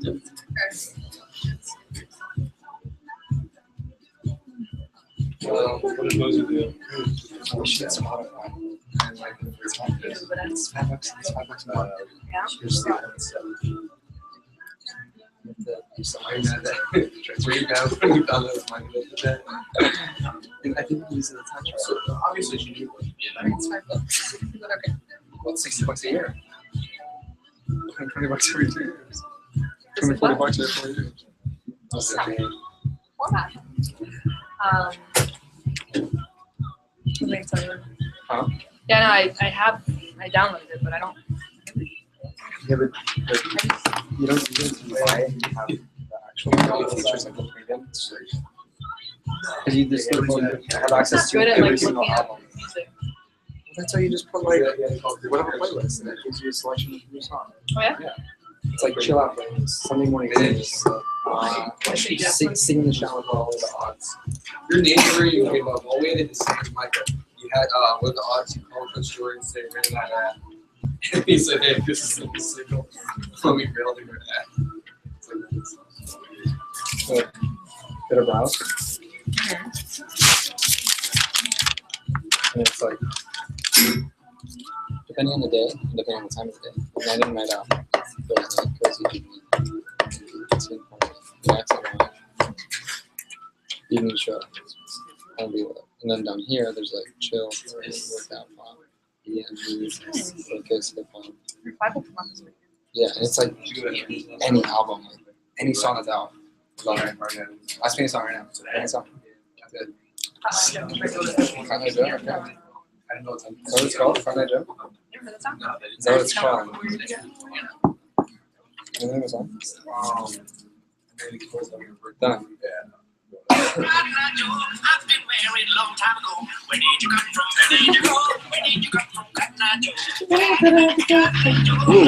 Ooh, this is the club version. Oh. That's enough of that. ¿Qué pasó? No sé qué está haciendo. Estoy haciendo qué. Sí.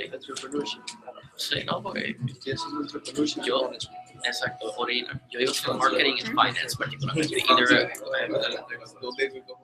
basically, I guess it's like, poder asegurar que la gente como proyectar You guys, how do you say, donde tenemos que poner todo el dinero. So she's like, you say 100 much. Eso es algo que yo considero ser aparte. Exacto. Where are you guys from? I'm Venezuela. I'm Puerto Rican, actually. Puerto Rican. Yes. Lived my whole life on that island, so. Where in Puerto Rico? Guaynabo. Guaynabo. I was right next. So, Jessica used to live in Guaynabo. right. So, I've been to Puerto Rico much then. I'm actually going there this summer. Those tripletas. What? And I was God. yes. Peru? Don't tell me about it. I love Peruvian food. Are you But, kidding? in Puerto Is that a joke? You mean you're kidding me? You like Peruvian food? Food is I love Peruvian food.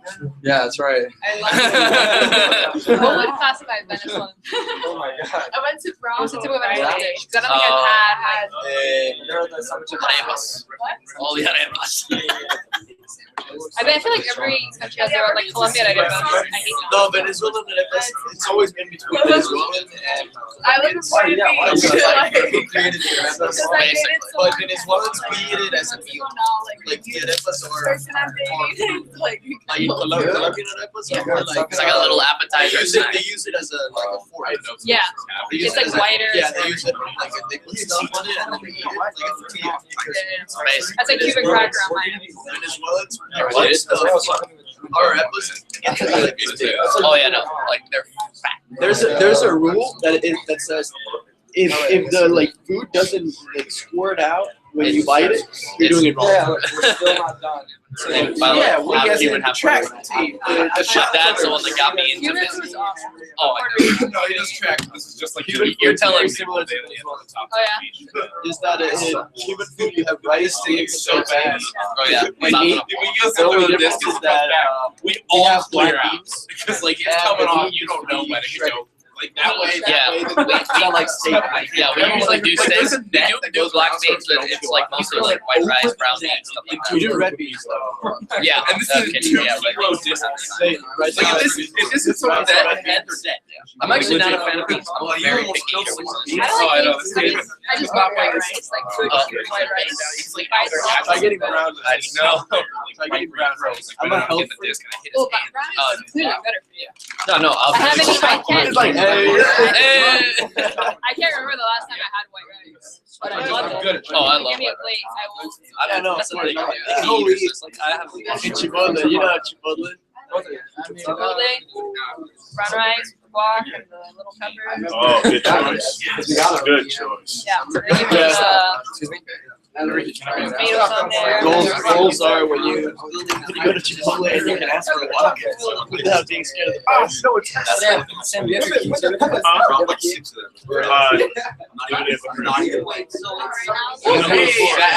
Double catch. 10K. Double catch.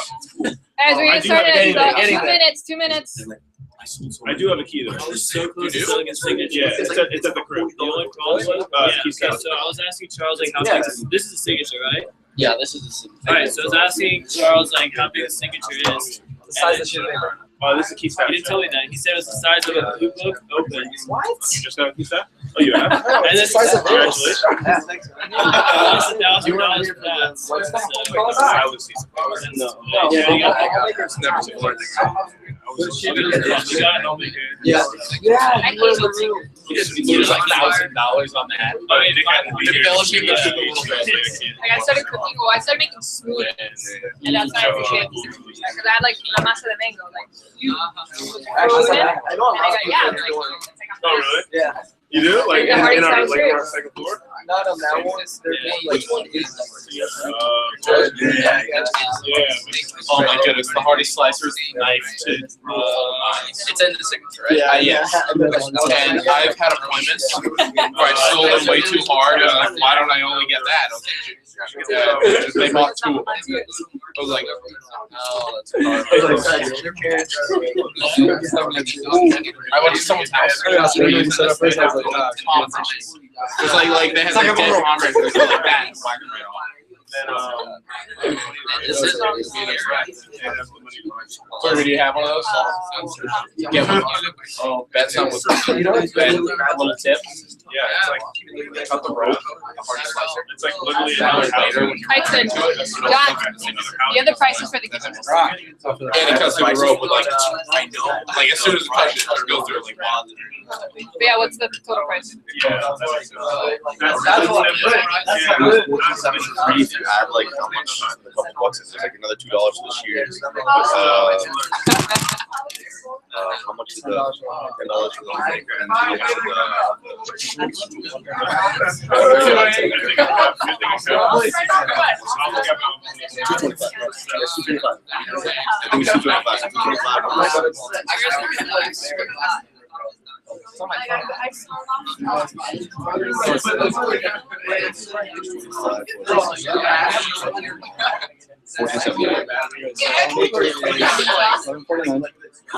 It's little stuff.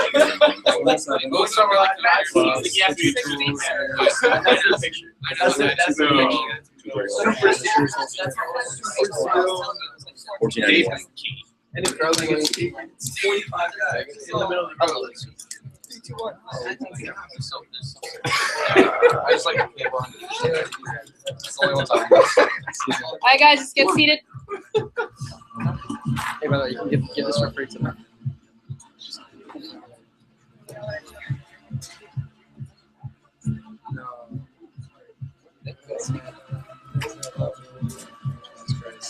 Big spot. We're gonna come.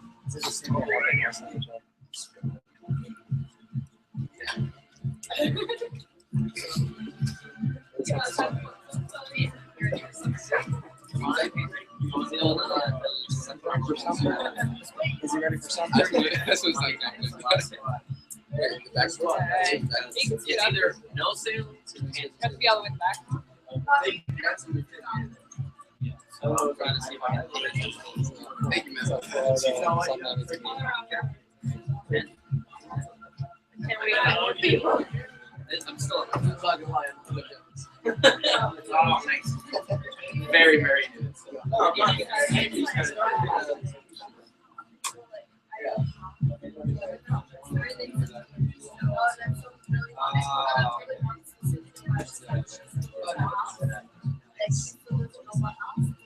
You still got it. You know, it's, I feel like from your house, you see like what it actually is.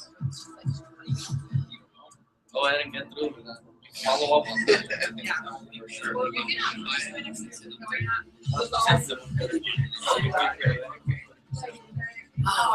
Did I get everyone's questionnaire? Yes. Yeah. Cool. I guess not questionnaire, just sheet of paper with questions.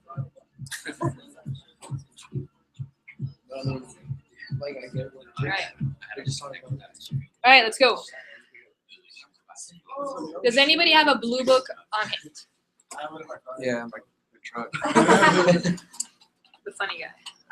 Where is? Behind me? Should work. He's gotten the laminated sheets already. This. Okay. Perfect. So, who already knows about the kitchen system? It's because she's Asian. She pronounced in September. I taught it to her. To be more of a refresher guy. So anyway, kitchen system. The overhead kitchen system. You guys remember in training? This whole step ladder? Right? Homemaker, galley, all that stuff. Does anybody remember? This is from training, so if you started a while ago, it's going to be props if you remember. When the average sale occurs, between what and what attempt? Between your between like your second step, I forget the Between the second and fourth attempt, usually, yeah. Use like My bag. In the receptionist room. you described like the sale, like the homemaker as like a touchdown, and then you described like the galley as getting like 40 yards, and then like just like different goals to the touchdown. As Ricky explained it, the person and the average person says no 3 to 5 times, but they say yes. So Yeah. just bank off that. Yeah. So that's the average person. Some people say yes right away. I'm sure you guys have experienced that. Some people, say yes a little bit later. But the average sale is between the second and fourth attempt usually. So if you start higher, then what happens? You end higher. Okay. So you guys have the homemaker here, but homie, for the sake of, I don't know. So we have here the Siggy. Alright. Gonna have you add set right there. It's called the kitchen system. What it is why you need to get sheet protectors, because then you can do this.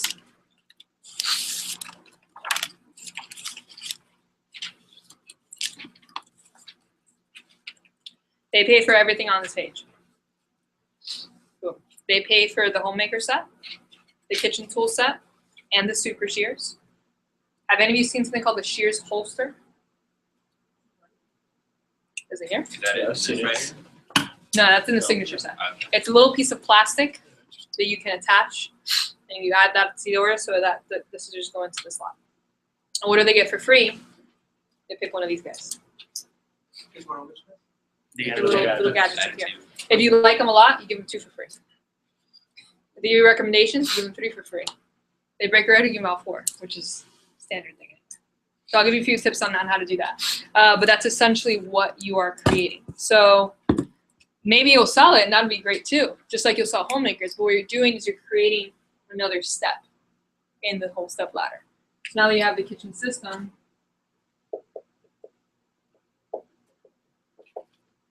okay. When's your second, fourth attempt where you have the homemaker set? The galley. It was a lot easier to sell a homemaker. It makes the homemaker seem smaller. Okay. So I'm just gonna give you the price to it right now, and then I'm gonna walk through what it looks like, and then I'll break it down so you can actually write down a few tips. But the price of it is $14.91, and that breaks down. In Miami, we use 7%. It's 321. Easy to memorize. 321 a month. Broward, I know you guys have 6%. Let me figure out what it is right now. 296. For the 11. For the what? The homemaker. No, for the 1491. Yeah, So that would be 318 for you guys. So a whopping $3. Move to Broward. Save money. Right? So it's 321 in Miami, 318 in Broward. Okay. I know what it is in Jupiter. Probably 6% too, I think. Probably. All right, so this is your new homemaker. Do not call this the kitchen system. That just sounds weird to a customer if you think about it that way. They'd be like, Jones, we just came out with a set called the kitchen system, and da-da-da. Like, just consider it. This is your basic set. I don't even use homemaker. I just call it the basic set. It's pretty basic, right? Like, who does not use a homemaker? Like, I regret selling homemakers before. I didn't have the signature set when I first started. I wish I did. I would have sold a bunch of them. But, you know, it helps you sell homemakers, but also it's close to the price of the signature set, right? Siggy's $16.94. For $200 more, you get 3 amazing knives, and you get 2 extra table knives, and you get an actual holder for the scissors, and you get 2 extra cutting boards, and you get 2 extra table knives as well. So it's a great in-between set. So let me show you how you present it. So you do the clothes, right? Standard clothes, Michonne's.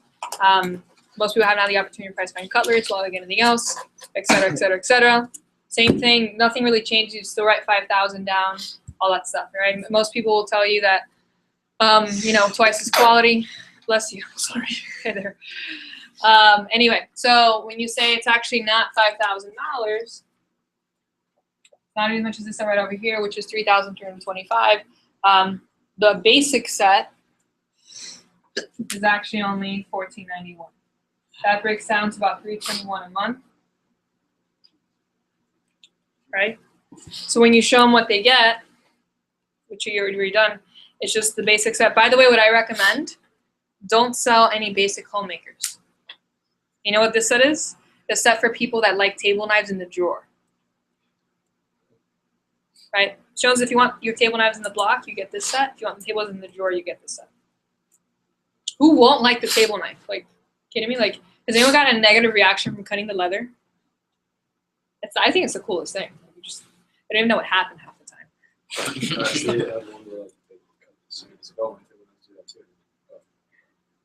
If it cut the same, I usually, it's probably because they got it in the right nick, and that's happening to them, like, that wasn't supposed to happen. But I usually just cut it on the cutting board after that, and, like, that's how you do it. So, anyway, so you go over everything, and then you ask for the order the same way. The first call special, what you do now is you use the entertainment pack. So I recommend getting sheet protectors. If you don't get sheet protectors, it's fine. Just get the sheet of paper that's in your blue book and just rip it out, and you just hole punch the other side to it and you turn it around. It's the same thing. So Ms. Jones, let me explain to you our first call special, where I can give you something for free with your order today. These are our gadgets that we like to give away for free. Do you eat ice cream? Right? Oh, you do? Oh my God, this is the most amazing ice cream scoop you've ever seen in your life. It's so good. And you just talk about the ice cream scoop, right? Do you guys eat cheese? Have you tried to slice through a block of cheese before? You just explain all of them. You just explain of these 4. You can do 2 if you want. Like, of these 4, what are the 2 that you'd like to get for free, potentially with your order today? Oh, I guess I'd like those 2 or whatever it is. But I just work off of those. That way it's protecting your CPO as well. You're not giving away so much. We're not a pawn shop. Well, what happens if you give too much away for free? What does that do to the product? Makes it less valuable. It lowers the value of it. You know, if you go to Rolex, if you go to Williams Sonoma, if you go to, you know, any nice store, Gucci product, do they give you anything for free? No. We're the world's finest set of cutlery. Why should we be treated any differently? Just because we can doesn't mean we should. You know, we happen to be providing someone with a set of cutlery that they're basically done with for the rest of their life. You know, it makes their life a lot easier in the kitchen. They're done. They're supporting the economy, which could definitely use the help right now. Specifically at this point in the town of Ole in New York, they're creating more jobs and providing more opportunity up there.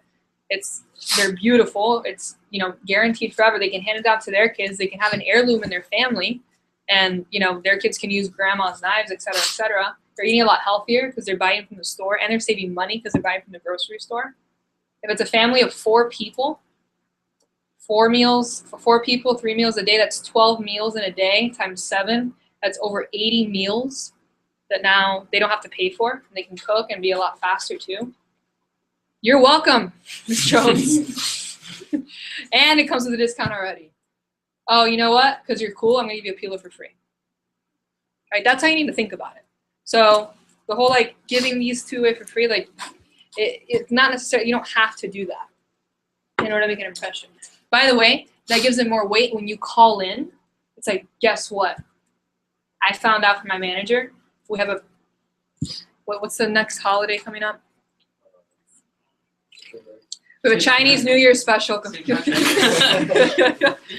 Right? We have a Chinese New Year special. You get the scissors for free. You don't have to pay for those. That's cool, you know? So it gives you more weight. So you want to give away less for free, and the kitchen system helps with that. So, but you need to get good at promoting these, right? Don't promote the ice cream scoop if they don't eat ice cream. Excuse me? Easter. I think St. Patrick's Day before Easter. Then there's like a 6-month like March no Madness holidays. special. You can do that. You can do leap year special. Just make it up. Manager special, the Karina special, the I don't know, there's our new, just make it up. I was telling to Chai, we were like, 'cause she sees a lot of like Asian people, like just make your own set, make it the, what do we call it, the Oriental set or the Asian one? I don't know. It's cool. You know what, because I got good at selling these guys, the Ultimate Signature, I called the homemaker the I Don't Cook set. Oh, it's our new set, the I Don't Cook set, because they tell me they don't cook. I'm like, oh yeah, for sure, it sits on a half sheet of paper. It's 7 knives, 2 forks, and a spatula. You definitely use it. So just make up whatever special you want. So the point is, you get them stoked about 2 free things. Free shears. What? Ice cream scoop. Oh, wait, not free shears. I'm sorry. I'm used to writing that. So veggie peeler. And ice cream scoop. Whatever. Let's say that they like those. You guys have the peeler. And you really just, you want to have enthusiasm for that. Okay, so Ms. Jones, I wouldn't do a job if I didn't ask you, did you want to go in and get the set today? Right? They say yes, even better. Right? Yeah. What are they getting for today? They're getting the Homemaker set, Homemaker Plus 8, the 5-piece kitchen tool set, the scissors, and a little piece of plastic, the shears holster, you can stick on the side to put the scissors in.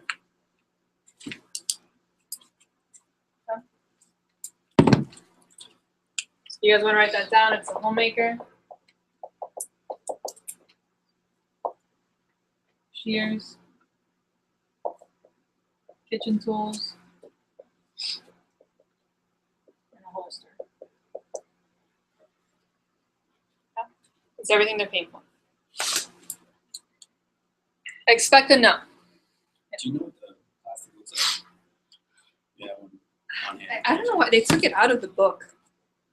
I don't know why they did that. It's literally just a tiny piece of plastic. It's just. I get the concept. It has like an adhesive on the back of it. You just stick it on. They don't even have to use it. What? That's all I'm after. No, it's black. It's the same color. I know it's not.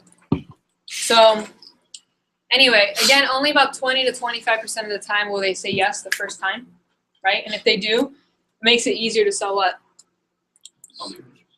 The signature set, right? Because they already said yes to that. But majority of the time, they'll say no. Just like, again, people usually say no the first time, okay? So, what I do, you still want to call in because now the discount that we give them is that we knock off the shears, for example. That's about $100 off. Or we can knock off the kitchen tool set, which is about $230 off. Yeah, but like that's the discount that we'd give them. You know, sometimes you call them to give you a deal too, or they can get more for free. You can give like all 4 for free.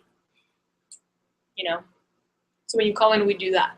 Now, let's say they're like, oh, you know what? That's just like way out of my budget. You know how people tell you that sometimes? Mm-hmm. Your response, I'll say it once and I'll repeat it again so you can write it down. But just don't want, listen to me say it first before, because I want you to internalize it. All right, Ms. Jones, so did you want to go in and get this today? Oh, you know what, honey, I don't think we can do that right now. Honestly, it's just way out of our budget. There's no way. Okay, no problem. Just so you know, the price that I gave you includes everything on this page. Can't we agree the knives are the most important part? Yeah. Just so you know, the price for the knives alone is actually only $11.49. Monthly, that breaks down to about $248 a month. About 60 or so bucks a week. I can still give you these 2 things for free. I'll try to talk to my manager, try to get you still both. Usually it's only one, but I can talk to them maybe get both. Or if you want, you can switch it out. I know you're not getting the super shears with that. I can maybe switch out these 2 for just the shears. Is that something that can fit your budget better? Yeah, see, it's making the homemaker a lot smaller. Okay, I'll repeat it so you guys can write it down. So they say no. You go, no problem. Just so you know, the price that I gave you includes everything on this page.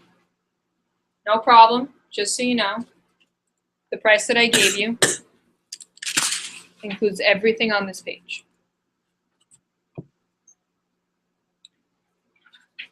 Can we both agree the knives are the most important part?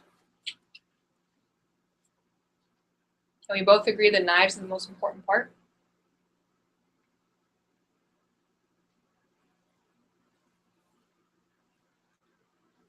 Just so you know, the price for the knives alone is only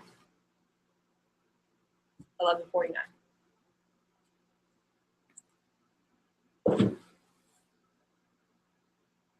No problem. I forgot how I started that sentence. No problem, just so you know. Just so you know. The price that I gave you includes everything on this page. Can't we agree? Can we both agree the knives are the most important part? Just so you know, the price for just the knives is only $11.49, which ends up being about $248 a month. Little tip, I compare that to a grocery bill. Yeah, so it's about what you'd spend at the grocery store on the low end. Should a family afford it? Maybe you know what your parents spend at the grocery store? 500, 200 sometimes. Usually ranges between $250 up to maybe 500 on the high end. Yeah, so I just say, oh, yeah, that's about a grocery bill. Over 5 months and you're done. You still, I'm like, and there's a difference between still and only, right? If you want to make something seem smaller, use the word only, right? So let's say you're like, you want to sell the complete set, right? You want to make the homemaker set seem really small. Yeah, Ms. Jones, this is our homemaker set. It only comes with the basic knives. It only has 8 table knives. It only has 1 cutting board. That's pretty much it. Right, here's the price of that. If you want to make it seem bigger, say the word still. Is our homemaker set. You still get the basic knives. You still get a block. You still get 8 table knives. You still get 1 cutting board. You still get a sharpener. See what I did there? So we'll be dropping down, say still. I say still. Because a lot of you, raise your hand if you think you're pretty good at selling people on like the knives. And like, have any of that someone told you like, no, I want to get the complete set. That's it. I just want to get the whole thing at once. If I can't do it, I'll get nothing. Doesn't make any sense. So I'm like, yeah, this is still a good set.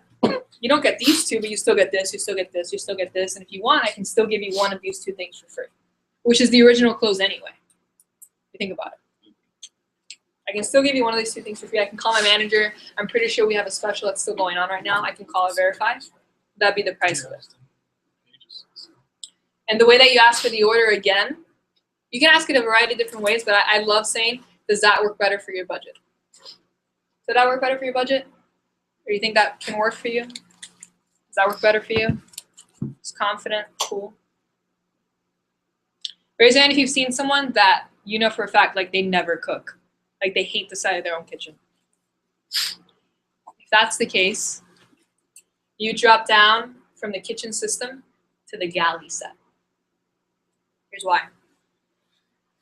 You are essentially cutting the price in half.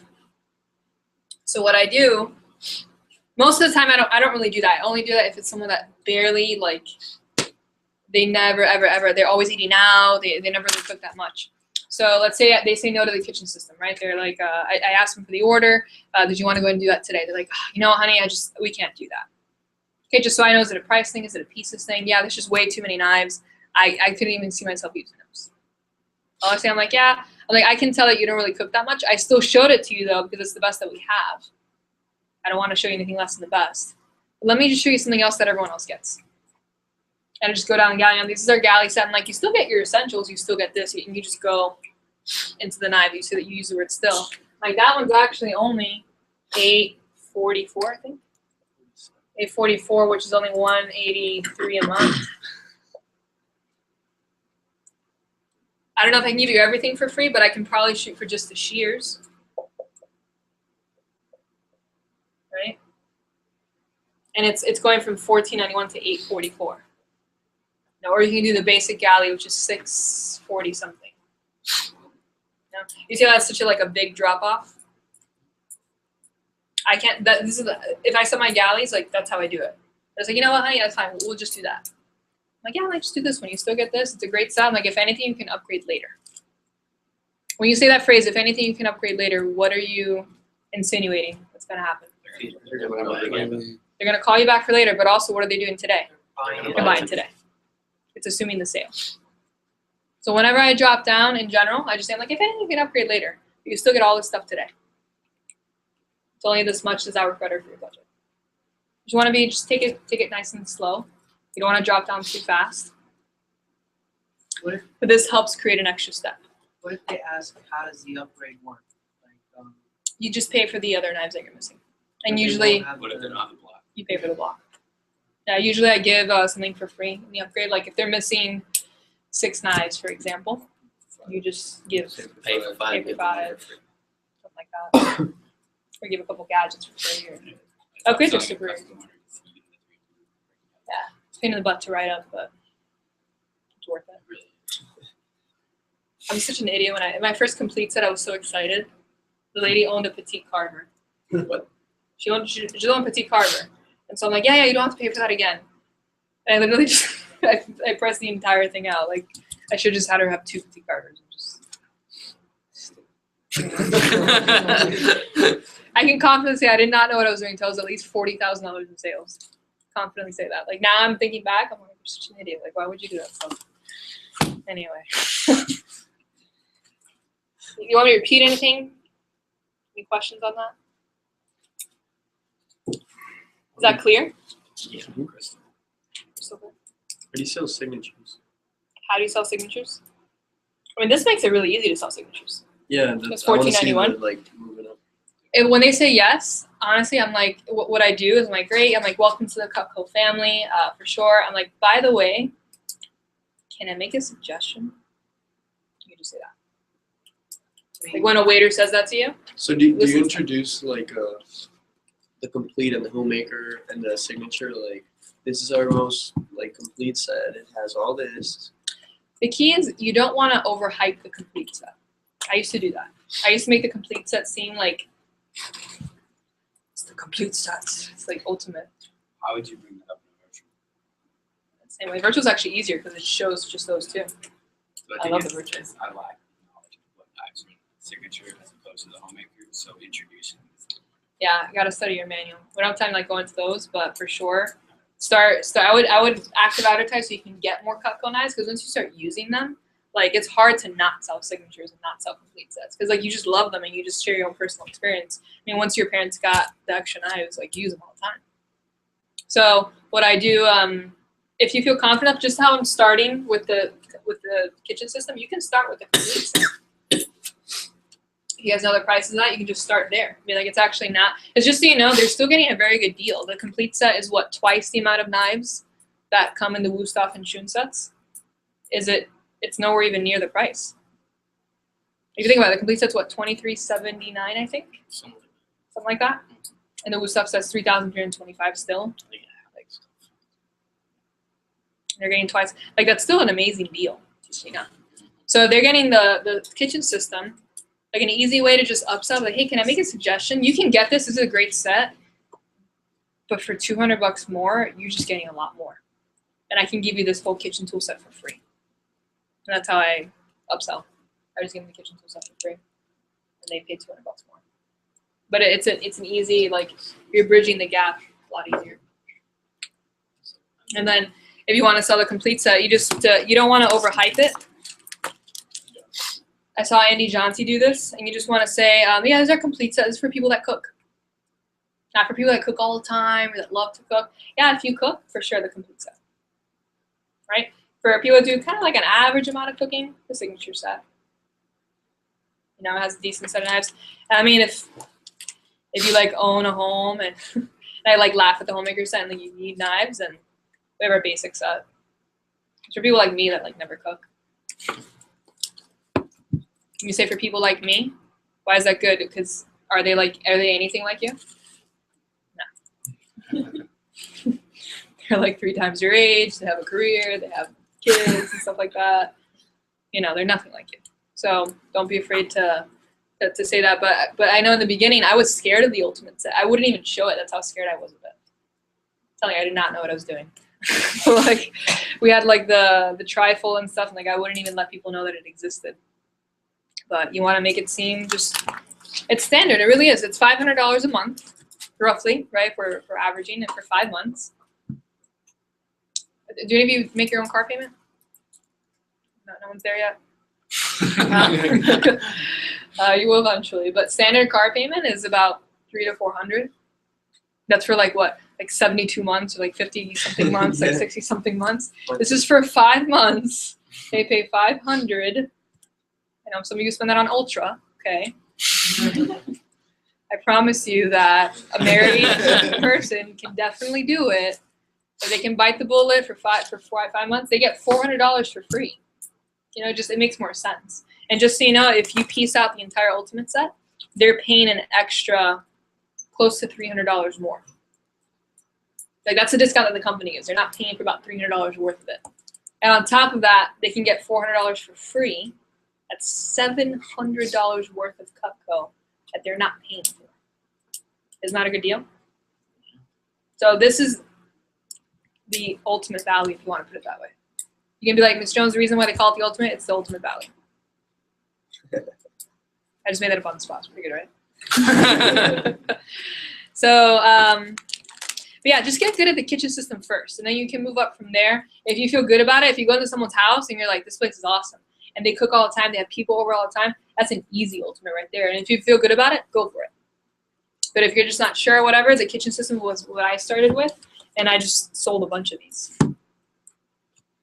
And then Kathy got mad at me. She's like, you should sell more signature sets. So like when you write it up, you just write up the homemaker plus say kitchen tools, shears, and then the plastic.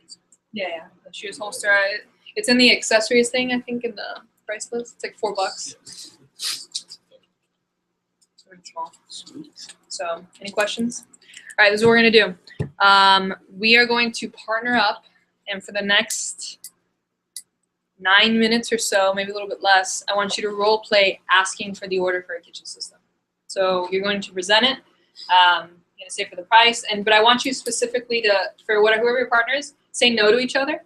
And then I want you to practice that line that I gave you, all right? That's fine, Ms. Jones, no problem. Just, the price that I gave you includes everything on this page, whatever. Just have like a mock blue book in front of you, whatever. You can hold whatever notebook you have right now and just pretend to do that, because I can say all this, but like the best way to learn is by doing it, And that way you can have it ingrained in your mind. And ideally this weekend, if not by Monday or Tuesday, you'd have knocked out your first one. And it's really not that hard of a set to sell. Like $321 a month, that's what I pay for my car. It's not that hard. Cool. All right, so let's partner up for the next 8 minutes or so, and let's practice selling some kitchen systems. Go.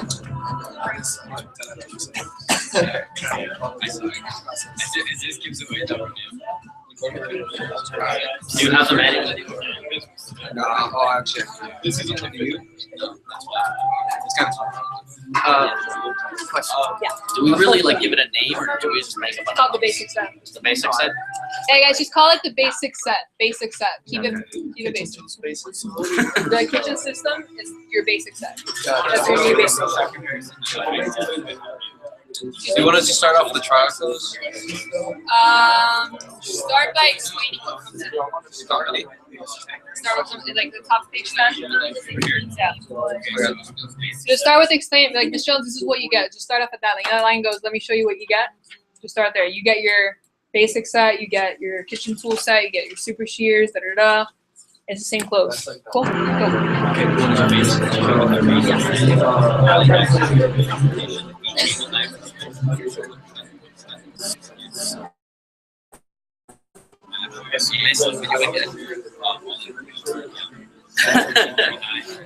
you. That's how you iron. What am I gonna do with it? Basically, this is our most basic set. It's our most popular set that most people get. So basically what you would get is all 10 knives that I've sharpened, 8 table knives, sharpener, cutting board, the kitchen tools, and super shears, and the holster as well that you can actually add on to the side of the notebook. Now, you pay for it, you basically get all this stuff, and the price of it is around $14.91. So you pay for everything on this page. It's $14.91 or $318 for 5 months with no interest. Now, I can also add on, if you get this set today, I can also add on your first call special, either one of the accessories from our do you like to eat ice cream? I like cheese. Like cheese, cheese and I mean, if you have a solid box of cheese, so if I want to be doing my job, I would like to get a basic set to get the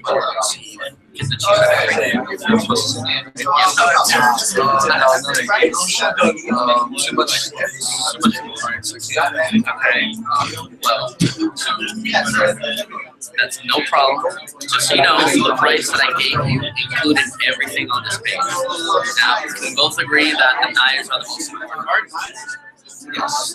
Well, just so you know, the price of the knives alone is $11.49 or $2.46. Now, you still get all 10 tools, you still get the table knives, you still get a sharpener, and you still get the cutting board plus the block.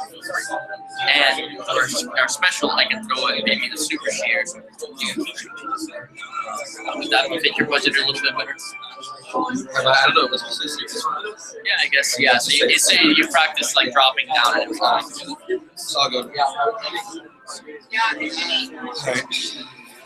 Oh, this make me know what I'm saying. Alright, so this is our basic set. Our basic set is everything plus you got including the 8 you take off. 8 table knives, you get a sharpener for 2 8-inch knives. You get your kitchen tools, and you can use your shears. Since I like you can make one or maybe even 2 gadgets. If you were to pick any say if you're considering this sets today, would you prefer which gadgets would you like? I like the vegetables. I usually put a lot of vegetables, so I like to get Now, maybe anything else. the ice cream slow is pretty good. I do. Now, this is our first call, so I can take it for the next one. No, you don't explain that. Well, since I can go ahead and are you considering this basic so no, it's still a little too much for race.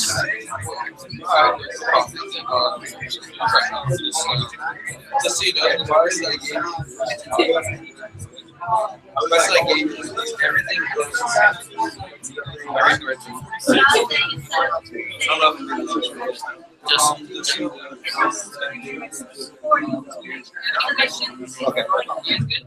Alright, no problem.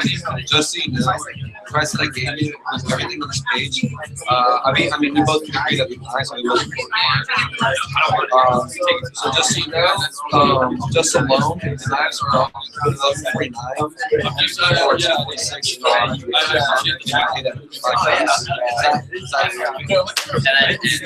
Obviously, and I can actually throw in maybe the super shares. Yeah. I'll say, well, maybe I can't give you the total for free, but maybe I'll be able to give you the super shares. Does that fit your budget by any chance? Yeah. That's awesome. You're gonna love your tacos.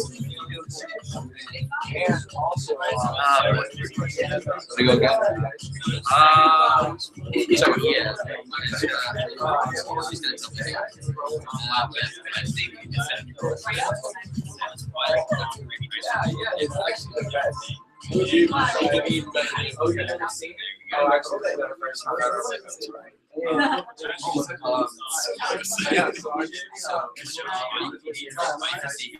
Chris pauses out for the rest of the season.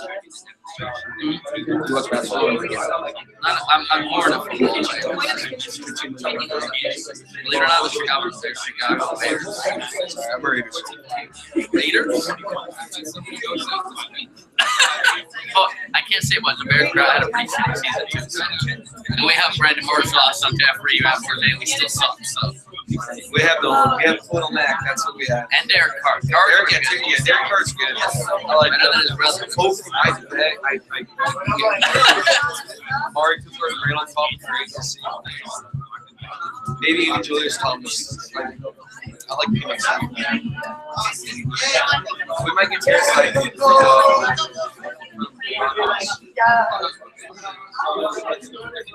Julius Thomas.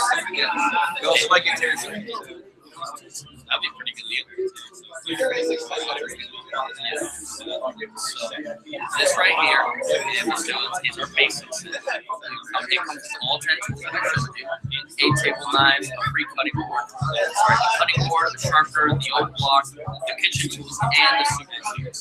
And I can actually throw in 1 or even 2 of the entertainer. So I don't know which one of the tools you say you like ice cream, cheese, I like the pizza a lot. Really? Oh yeah, the pizza got great. You also say Oh yeah. It also goes like yeah, and it also goes like you. So now I wouldn't be doing my job if I didn't ask you this. So I think I just set up the basic setup. I'll say this. Yeah. Perfect. Welcome to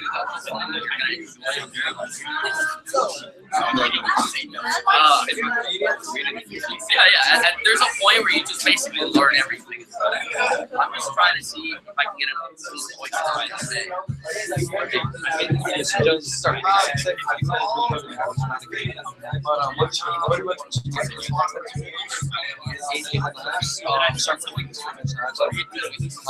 kitchen tools, the super shears, and one free gadget because I like what other ones I mean, if you were considering this, what gadgets would you like? Probably a cheese knife and flexible peeler because I do a lot of cooking.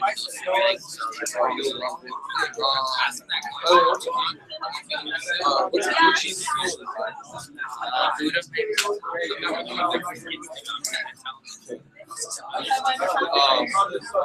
Alright, so I wouldn't be doing my job. Would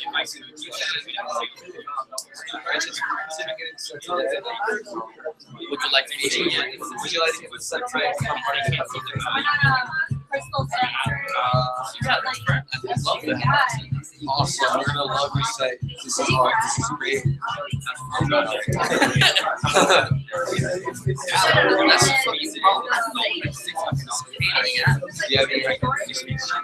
I do, but I've gone through most of them, and either they never answer, they're like, no, bye. Such a fucking pain. I just have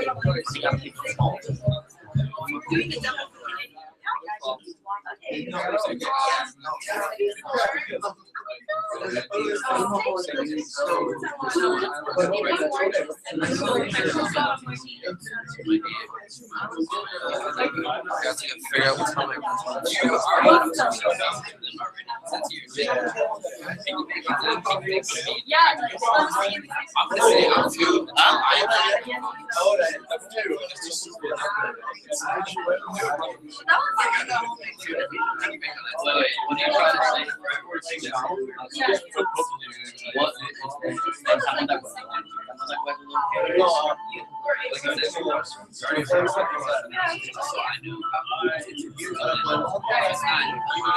No, podemos poner de acuerdo de, you know the script.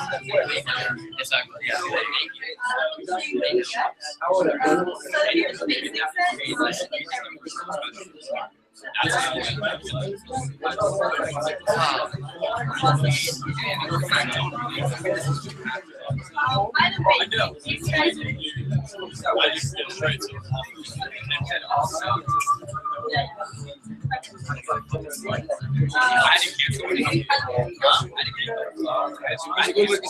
It's the ones that she was using at Lieutenant's. We're just borrowing it. Oh,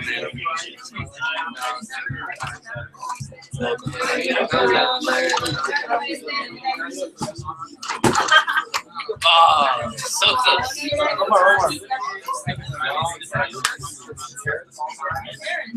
Oh. It's such a bad It's such a bad Well, it looks like it almost got a tan. Can I have a chair? You have a chair?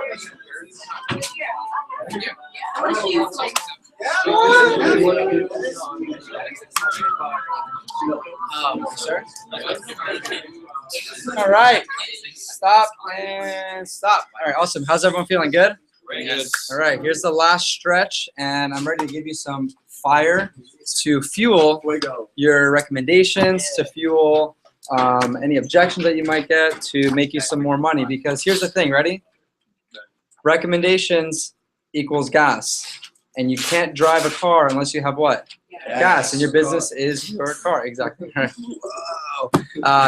Your business is your car, okay? So you need gas to keep fueling your fire. So how do we get more fuel to our fire? By getting recommendations. How many of you guys are in a situation where you're asking for recommendations, the customer's like, oh, I have to recommend you to people? Or you have customers that you ask for recommendation, they're like, oh yeah, of course, I would love to recommend you to people, right? I don't like giving other people's numbers. Oh, 100%. Hey guys, you're gonna get everything. You're gonna get everything. So my goal right now is to teach you how to take the pressure off of the customer and how to have the customer understand that you cannot continue to compete for your scholarship unless you get recommendations. Question. Oh yeah, you guys didn't. I'm so sorry. Everyone, take one and pass it down. That's my bad, coach. All right. So what I'm gonna teach you right now is something I actually taught our office a couple of days ago, and actually I think only Nick knows this. He posted on the WhatsApp. The rest of you are, some of you might actually know this. Some of you are brand new, so you've never heard me do this before. And then after that, we're gonna dive into this, okay? So, at the very beginning of the presentation, build rapport, you chit chat, talk with the customer, get them tied into your goals, talk about why you're working, start breaking down the walls. We talk about this of you being a salesperson, and right, and the thing you need to keep in mind is that the people that we're seeing, they're not customers. They're what? They're people. These are people, right? And we're not there. We're not there. Obviously, we want to make sales, and we want to, make money and whatnot. But we don't sell to our customers. We sell what? For our customers. That's something to really keep in mind. So here we talk about all the things that we're excited for. We talk about the All-American Scholarship. This is my favorite part, when we get to the automatic sponsorship. Okay? So Ms. Jones, this is the automatic sponsorship. Now really, my main goal, really, I have 3 things that I want to accomplish by the end of this presentation. Number 1, I want to make sure that you like me, which hopefully won't be too hard. Number 2, like the product, which everyone does, including insert blank of person who recommended you, name of the person who recommended you. So for example, let's say Valentina recommended Alfonso. So, really my main goal, Mr. Alfonso, is for you to like me, which hopefully won't be too hard.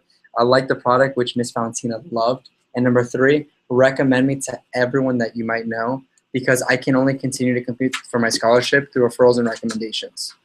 So if you can think of anyone off the top of your head throughout the presentation that's just super nice, might love this stuff, and doesn't hate college students, make a mental note of it. And at the end, I'll ask you to recommend me to everyone that you might know, but we'll cross that bridge when we get there.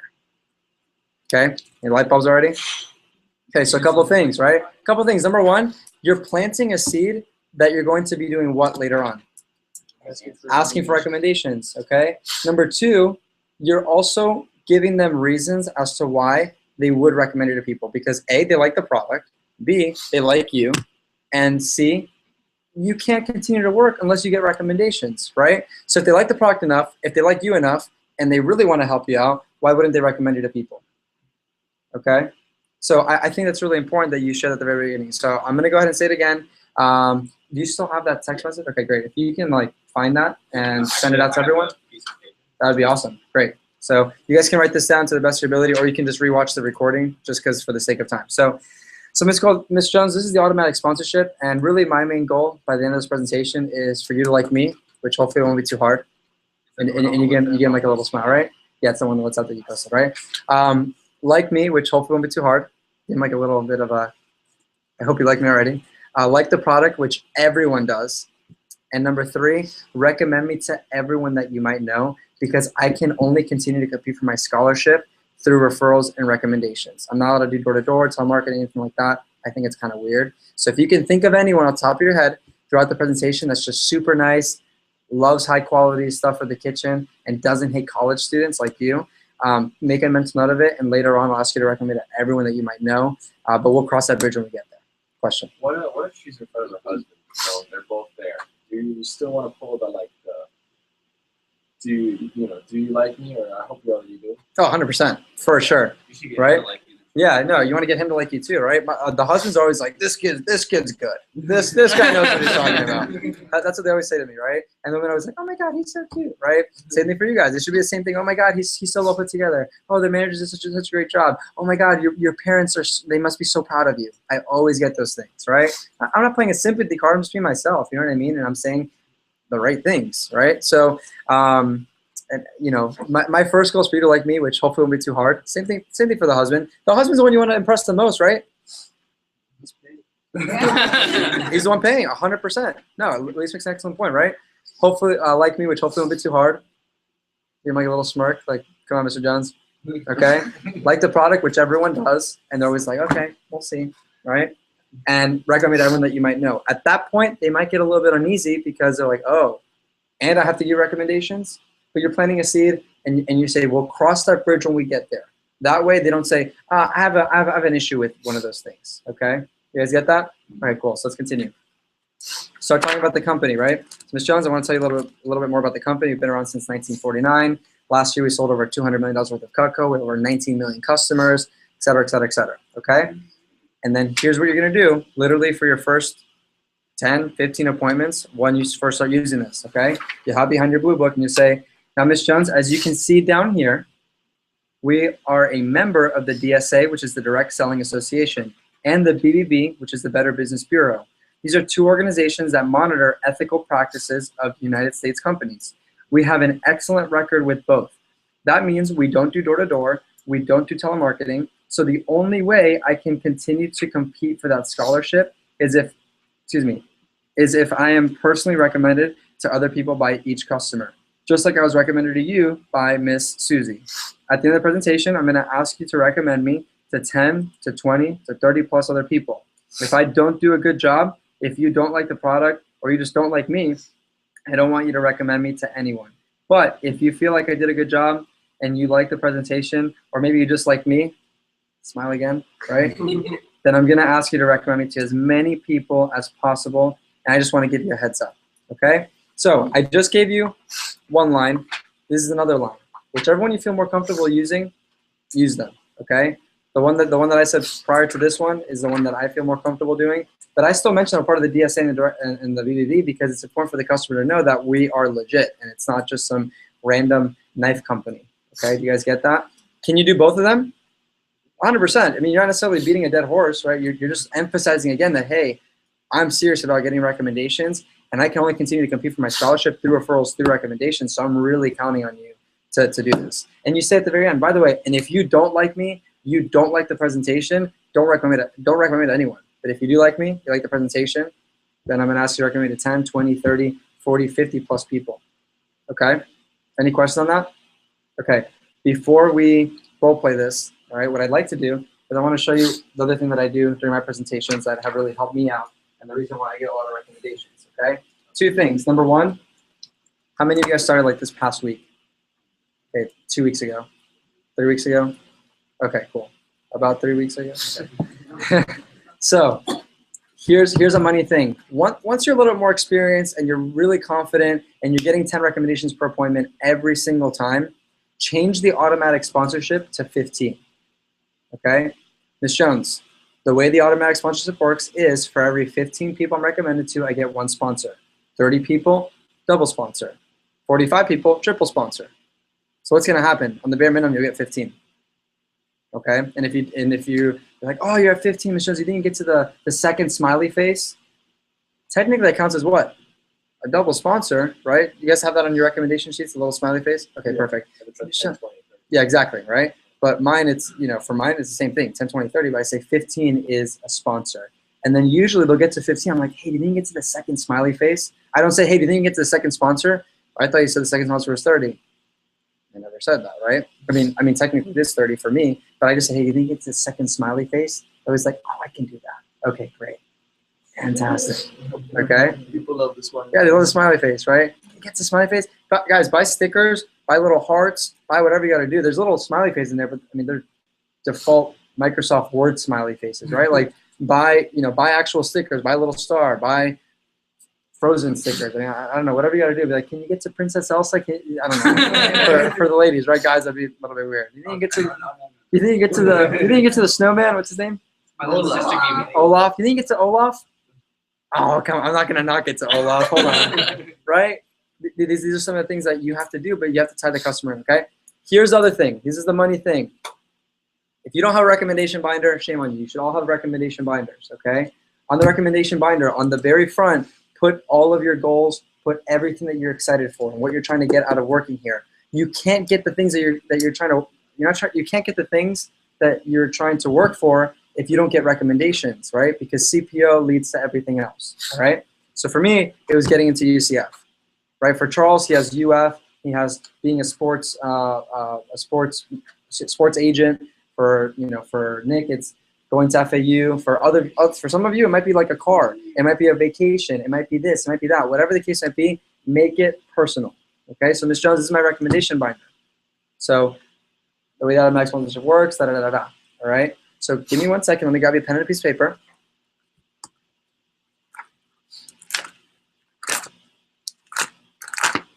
Sorry. Oh, we're almost there.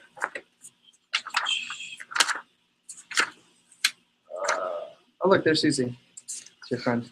Oh, here's yours. Okay. On the paper, you have the customer's name on it already. Okay, the customer's name is already on it. So you're like, oh, there's yours. As in like, yeah, I was very well prepared and I knew you were going to recommend it to people in the first place. And you're like, oh, okay. So here's a pen and a piece of paper. Jot down as many as you can. Thank you so much. I really appreciate your help. And they're like, oh, okay, thank you. And then boom, they just start writing. And as soon as they start writing, you make zero eye contact. Why? Yeah, it's pressure. It's so awkward. It's like, all right, here you go. Here's a pen and paper. Keep going. Right? So here's what you don't do. You don't do that. Okay? What you do is you start writing up the order, right? If you're done writing the order and they're still doing this, what should you do? Clean your knives, right? If you already cleaned their knives, clean their knives. Seriously, guys, there was this one time, can't make this up. There was this one time the customer just kept writing. I was like in the kitchen, I'm cleaning my knives. I was like, hey, can I do your dishes? She goes, no, I'll leave it. I'm like, no, it's fine. Don't worry about it. Just keep writing. Cleaned all her dishes, right? Cleaned all of her dishes, and it wasn't like that much. I didn't put like an apron or anything, right? But I was cleaning her dishes and everything. At the very end, I said, hey, Miss Jones, thank you so much for recommending me to these 30 people. I really appreciate it, and this helps me so much towards my scholarship and towards my goal. Let me ask you a question. Do you know anyone on here that if we called right now, we could set up for an appointment? And she goes, I don't know. Everyone's busy. Miss Jones, I'll tell you what. If you can help me set up an appointment with one of these people and they buy something, I'll give you something for free on their order.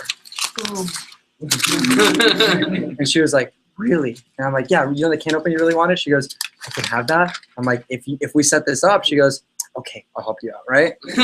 Set up the appointment. During the phone call, she goes, he'll even clean your dishes. Right? And I was like, I don't know. Right? But it's awesome because here's the thing. Everyone loves incentives. Everyone loves free stuff. Everyone loves to help other people if they're getting something out of it, right? Oh, so you mean to tell me that if I do this, I'm going to get that? Yes. Right? Oh, so you mean to tell me that if I buy an extra thing of goldfish, I'm going to get a fruit roll-up for free? Like, sure. I mean, I don't know. That's a terrible example, but do you guys get what I'm saying? Right? Find a way to incentivize them. Another tip, you guys know PANA? You know how we automatically include PANA on every single order? Don't automatically include PANA on every single order. Miss Jones, if you can get to 20, I'll throw in PANA for free. Or Miss Jones, if you can get to 10, I'll throw in PANA for free. You can do that? I'll see what I can do. Miss Jones, if you can get to 10, I'll do shipping for free. No, that's it. I thought it was included. It is. What's up? It is. Yeah, shipping is free. Okay? But these are all ways that you can help the customer get more names and numbers. And look, the hardest thing about getting more names and numbers is just asking one more time. Right? I had a customer, I forgot her first name, but her last name is Todd. She gave me 5 recommendations. I said, hey, thank you so much. I really appreciate it. By the way, you didn't get to the smiley face? And she goes, that's all I know. I was like, it's like, come on. You're too nice not to know 5 more people. She goes, all right, fine, give me a paper, right? wrote down 5 more. Out of those 10, the first 5 didn't answer. The last 5, 2 out of the 5 answered. I sold 2 homemakers. Oh. So you don't know if you don't ask every single time. So just ask one more time, all right? Hey, Ms. Jones, thank you so much for the 15 people. Do you know 5 more? Can you get to the double sponsor? Ms. Jones, thank you so much for the 30 people. Do you know anyone else that's just super nice that might not buy but just super nice like you? Because even though they might not buy, they might know someone who might buy the whole book. I only know 3 people, Ms. Jones. You're too nice to only know 3 people, all right? So just ask again. Another thing that's money is while you're asking for, while they're writing people down, give them thought joggers. Jones, okay, what are some of your majors? Marketing, bio. Who said bio? Bio. What else? Psychology, right? Hey, Ms. Jones, do you know any psychologists? I would love to meet psychologists, especially because of my major. I would love to get to know them and see what tips they can give me. Oh, actually, yeah, Brian's a psychologist. Is Brian like a stereotypical psychologist name? Right? I want to be a doctor. Ms. Jones, do you know any doctors? I would love to meet them and see what tips they can give me. Right? Ms. Jones, do you know anyone who owns a helicopter? What? One day. Guys, one day someone's going to be like, oh, yeah, Wayne Huizenga. Right? Oh, you know Wayne Huizenga? By the way, don't say that. I'd be like, oh, okay. Because what happens if you get super pumped up? You know Wayne Huizenga? Are you serious? They're going to be like, no. I'm not going to give him to you. Right? Because they don't want someone that's so excited to see someone like that. Yeah, to call them. That's a little bit weird.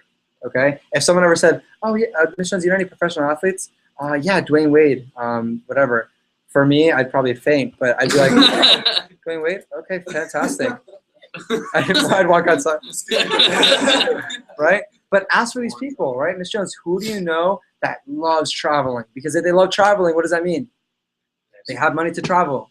Ms. Jones, who do you know that loves to have nice things? Ms. Jones, who do you know that who's the person you know that has the nicest car? Oh my God, of course, Jerry, he drives a Ferrari. Wow, awesome. That's cool. Who do you know lives in a castle?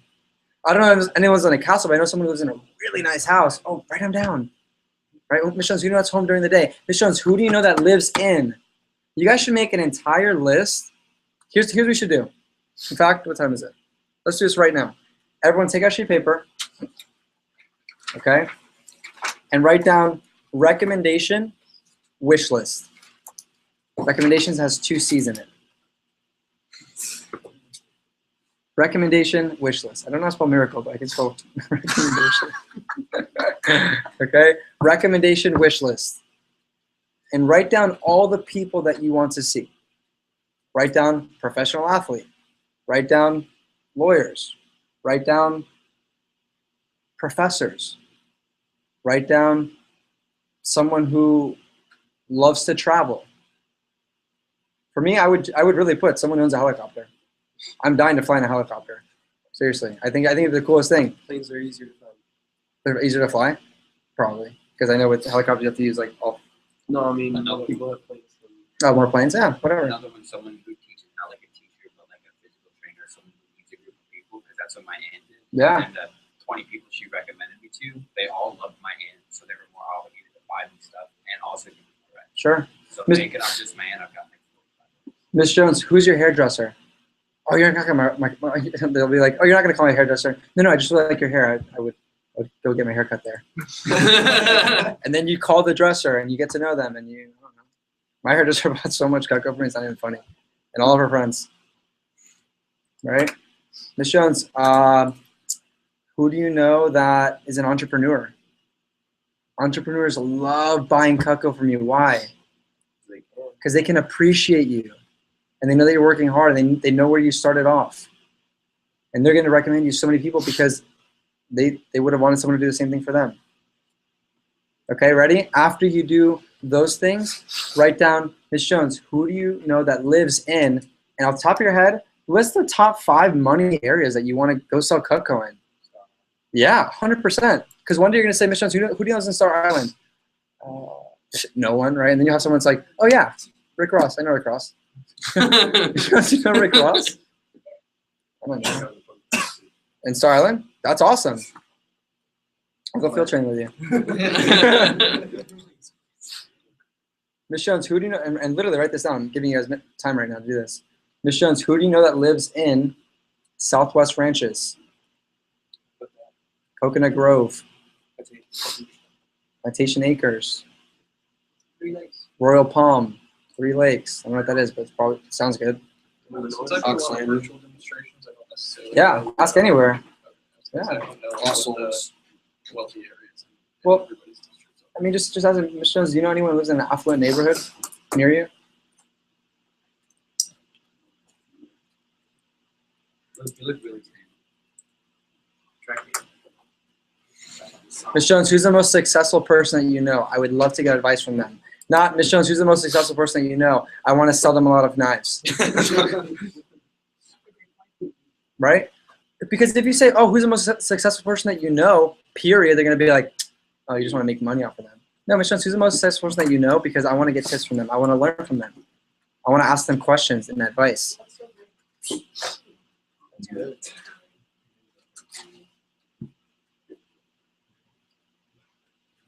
This stuff helping? Yes? Okay. Corinne, are we wrapping up? No, I'd love to get feedback. So from the past like 20 minutes worth of stuff that we just covered, what are the biggest takeaways, biggest light bulbs, biggest things that are sticking out to you? More recs equals more fuel. Yeah, 100% every time. And oh, by the way, most important thing about getting recommendations is doing what with the recommendations? Qualifying them. Because if you get, yeah, 100%. Because if you're getting a bunch of gas for your Ferrari that's regular gas, you're gonna mess up your car. You need premium gas for your premium car, for your premium job. The more you qualify your regs, the broader you get your clients to think of who to recommend you to. So the more questions you ask, Yeah, good. What else? Yeah. Don't be afraid to ask. But by the way, too, when you guys get objections, it's like, oh, you know, I wouldn't want to waste my friend's time. Have you guys ever heard that before? I wouldn't want to waste their time. That's one of those questions. Was like, oh, was I a waste of your time? Just ask that question, right? Oh, I just, I wouldn't want them to feel pressured. Oh, Ms. Jones, did you feel pressured? And ask like that, by the way. Oh, did you feel pressured? I'm so sorry if you felt pressured. Oh no, I didn't feel pressured. Oh, okay. Well, I'm gonna do the same presentation I did for them. So I don't think they'll feel pressured either, right? Or this and that. Oh, Ms. Jones, do you not feel like your friends deserve to own Cutco? Yeah, I mean, when I heard about Chipotle, I told everyone and their mother because I felt everyone deserved to know all about Chipotle, including Jeff. All right, cool. Last two people. Two more things. Or last one. Other takeaways, feedback, comments. What's the thing that you're most excited to implement immediately? Yeah, I was starting to see. Good. Awesome. Good. Awesome, guys. So nice job. Get a lot of recommendations and keep me posted. I would love to know how everything goes. And by the way, Nick is going to send out that. You already sent it out? Okay, cool. And I'm going to have Karina send out to your guys' WhatsApp. That way you have the introduction, those 3 questions. Awesome. We give Ricky a round of applause. Thank you.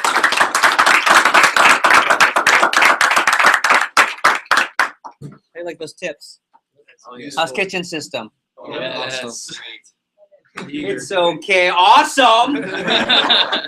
How's the DSA phrase? Right, the Direct Selling Association, Better Business Bureau. One more time, can we thank Ricky and Karina for? So think about. Let's go back to the beginning. The objective of the meeting. 1 was to instruct you. Did you feel instructed? Yes? Yeah. Okay. Number 2 is to give you a plan of something to shoot for. Did we do that for you today? Yes. Okay. To inspire you, kind of. Did that help? Of course. Okay. So, worst case, you just came to a meeting that's going to make you more sales and more money. So, that's the worst case today. The best case scenario, you're looking at some of the future assistant managers of Florida Caribbean Division for Vector Marketing this coming summer. Future FSMs, future leaders. I want to say thank you for your time tonight.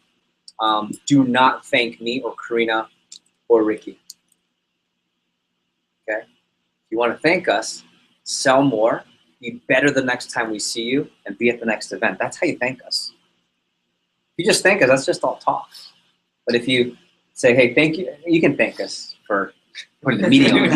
But I'm a big appreciation type person. But you've got my phone number. Increase your communication with Ricky and Karina and Pau and Leslie in Puerto Rico. But you have my phone number. I'll know that you really are serious about this when I start to get more text messages from anyone in this group. Okay, I'll know because we're going to kick off that push period, and there's going to be a special top 10 recognition, top 10 with the most sales between March 3rd to the 14th. We're going to have the same exact meeting, this exact meeting, March 14th. It's going to be on Saturday from 4 to 7, except we're going to start with a sales countdown.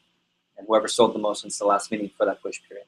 And if you want to get on my radar, that's an easy way to get on my radar. Oh, and there might be, hint, hint, wink, wink, a contest associated announced next week. Hint, hint, wink, wink, coming. I can't tell you now, but coming.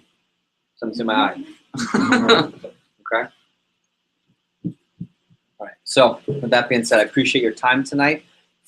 Go light them up. Nothing makes my heart sing more than you selling more tonight or tomorrow. Anyone have appointments tonight, by the way? That's exciting. I know it's a little bit later and just travel. Who's got appointments set for tomorrow and or Monday? Make it count. Okay. Who's going to get on the phone? Needs to. Okay. So thank you for your time tonight. Have fun. Be safe. Represent the FC. Represent yourself. And we'll see you at the next meeting. All right. Can we get one more time? Thanks to everyone for running the meeting.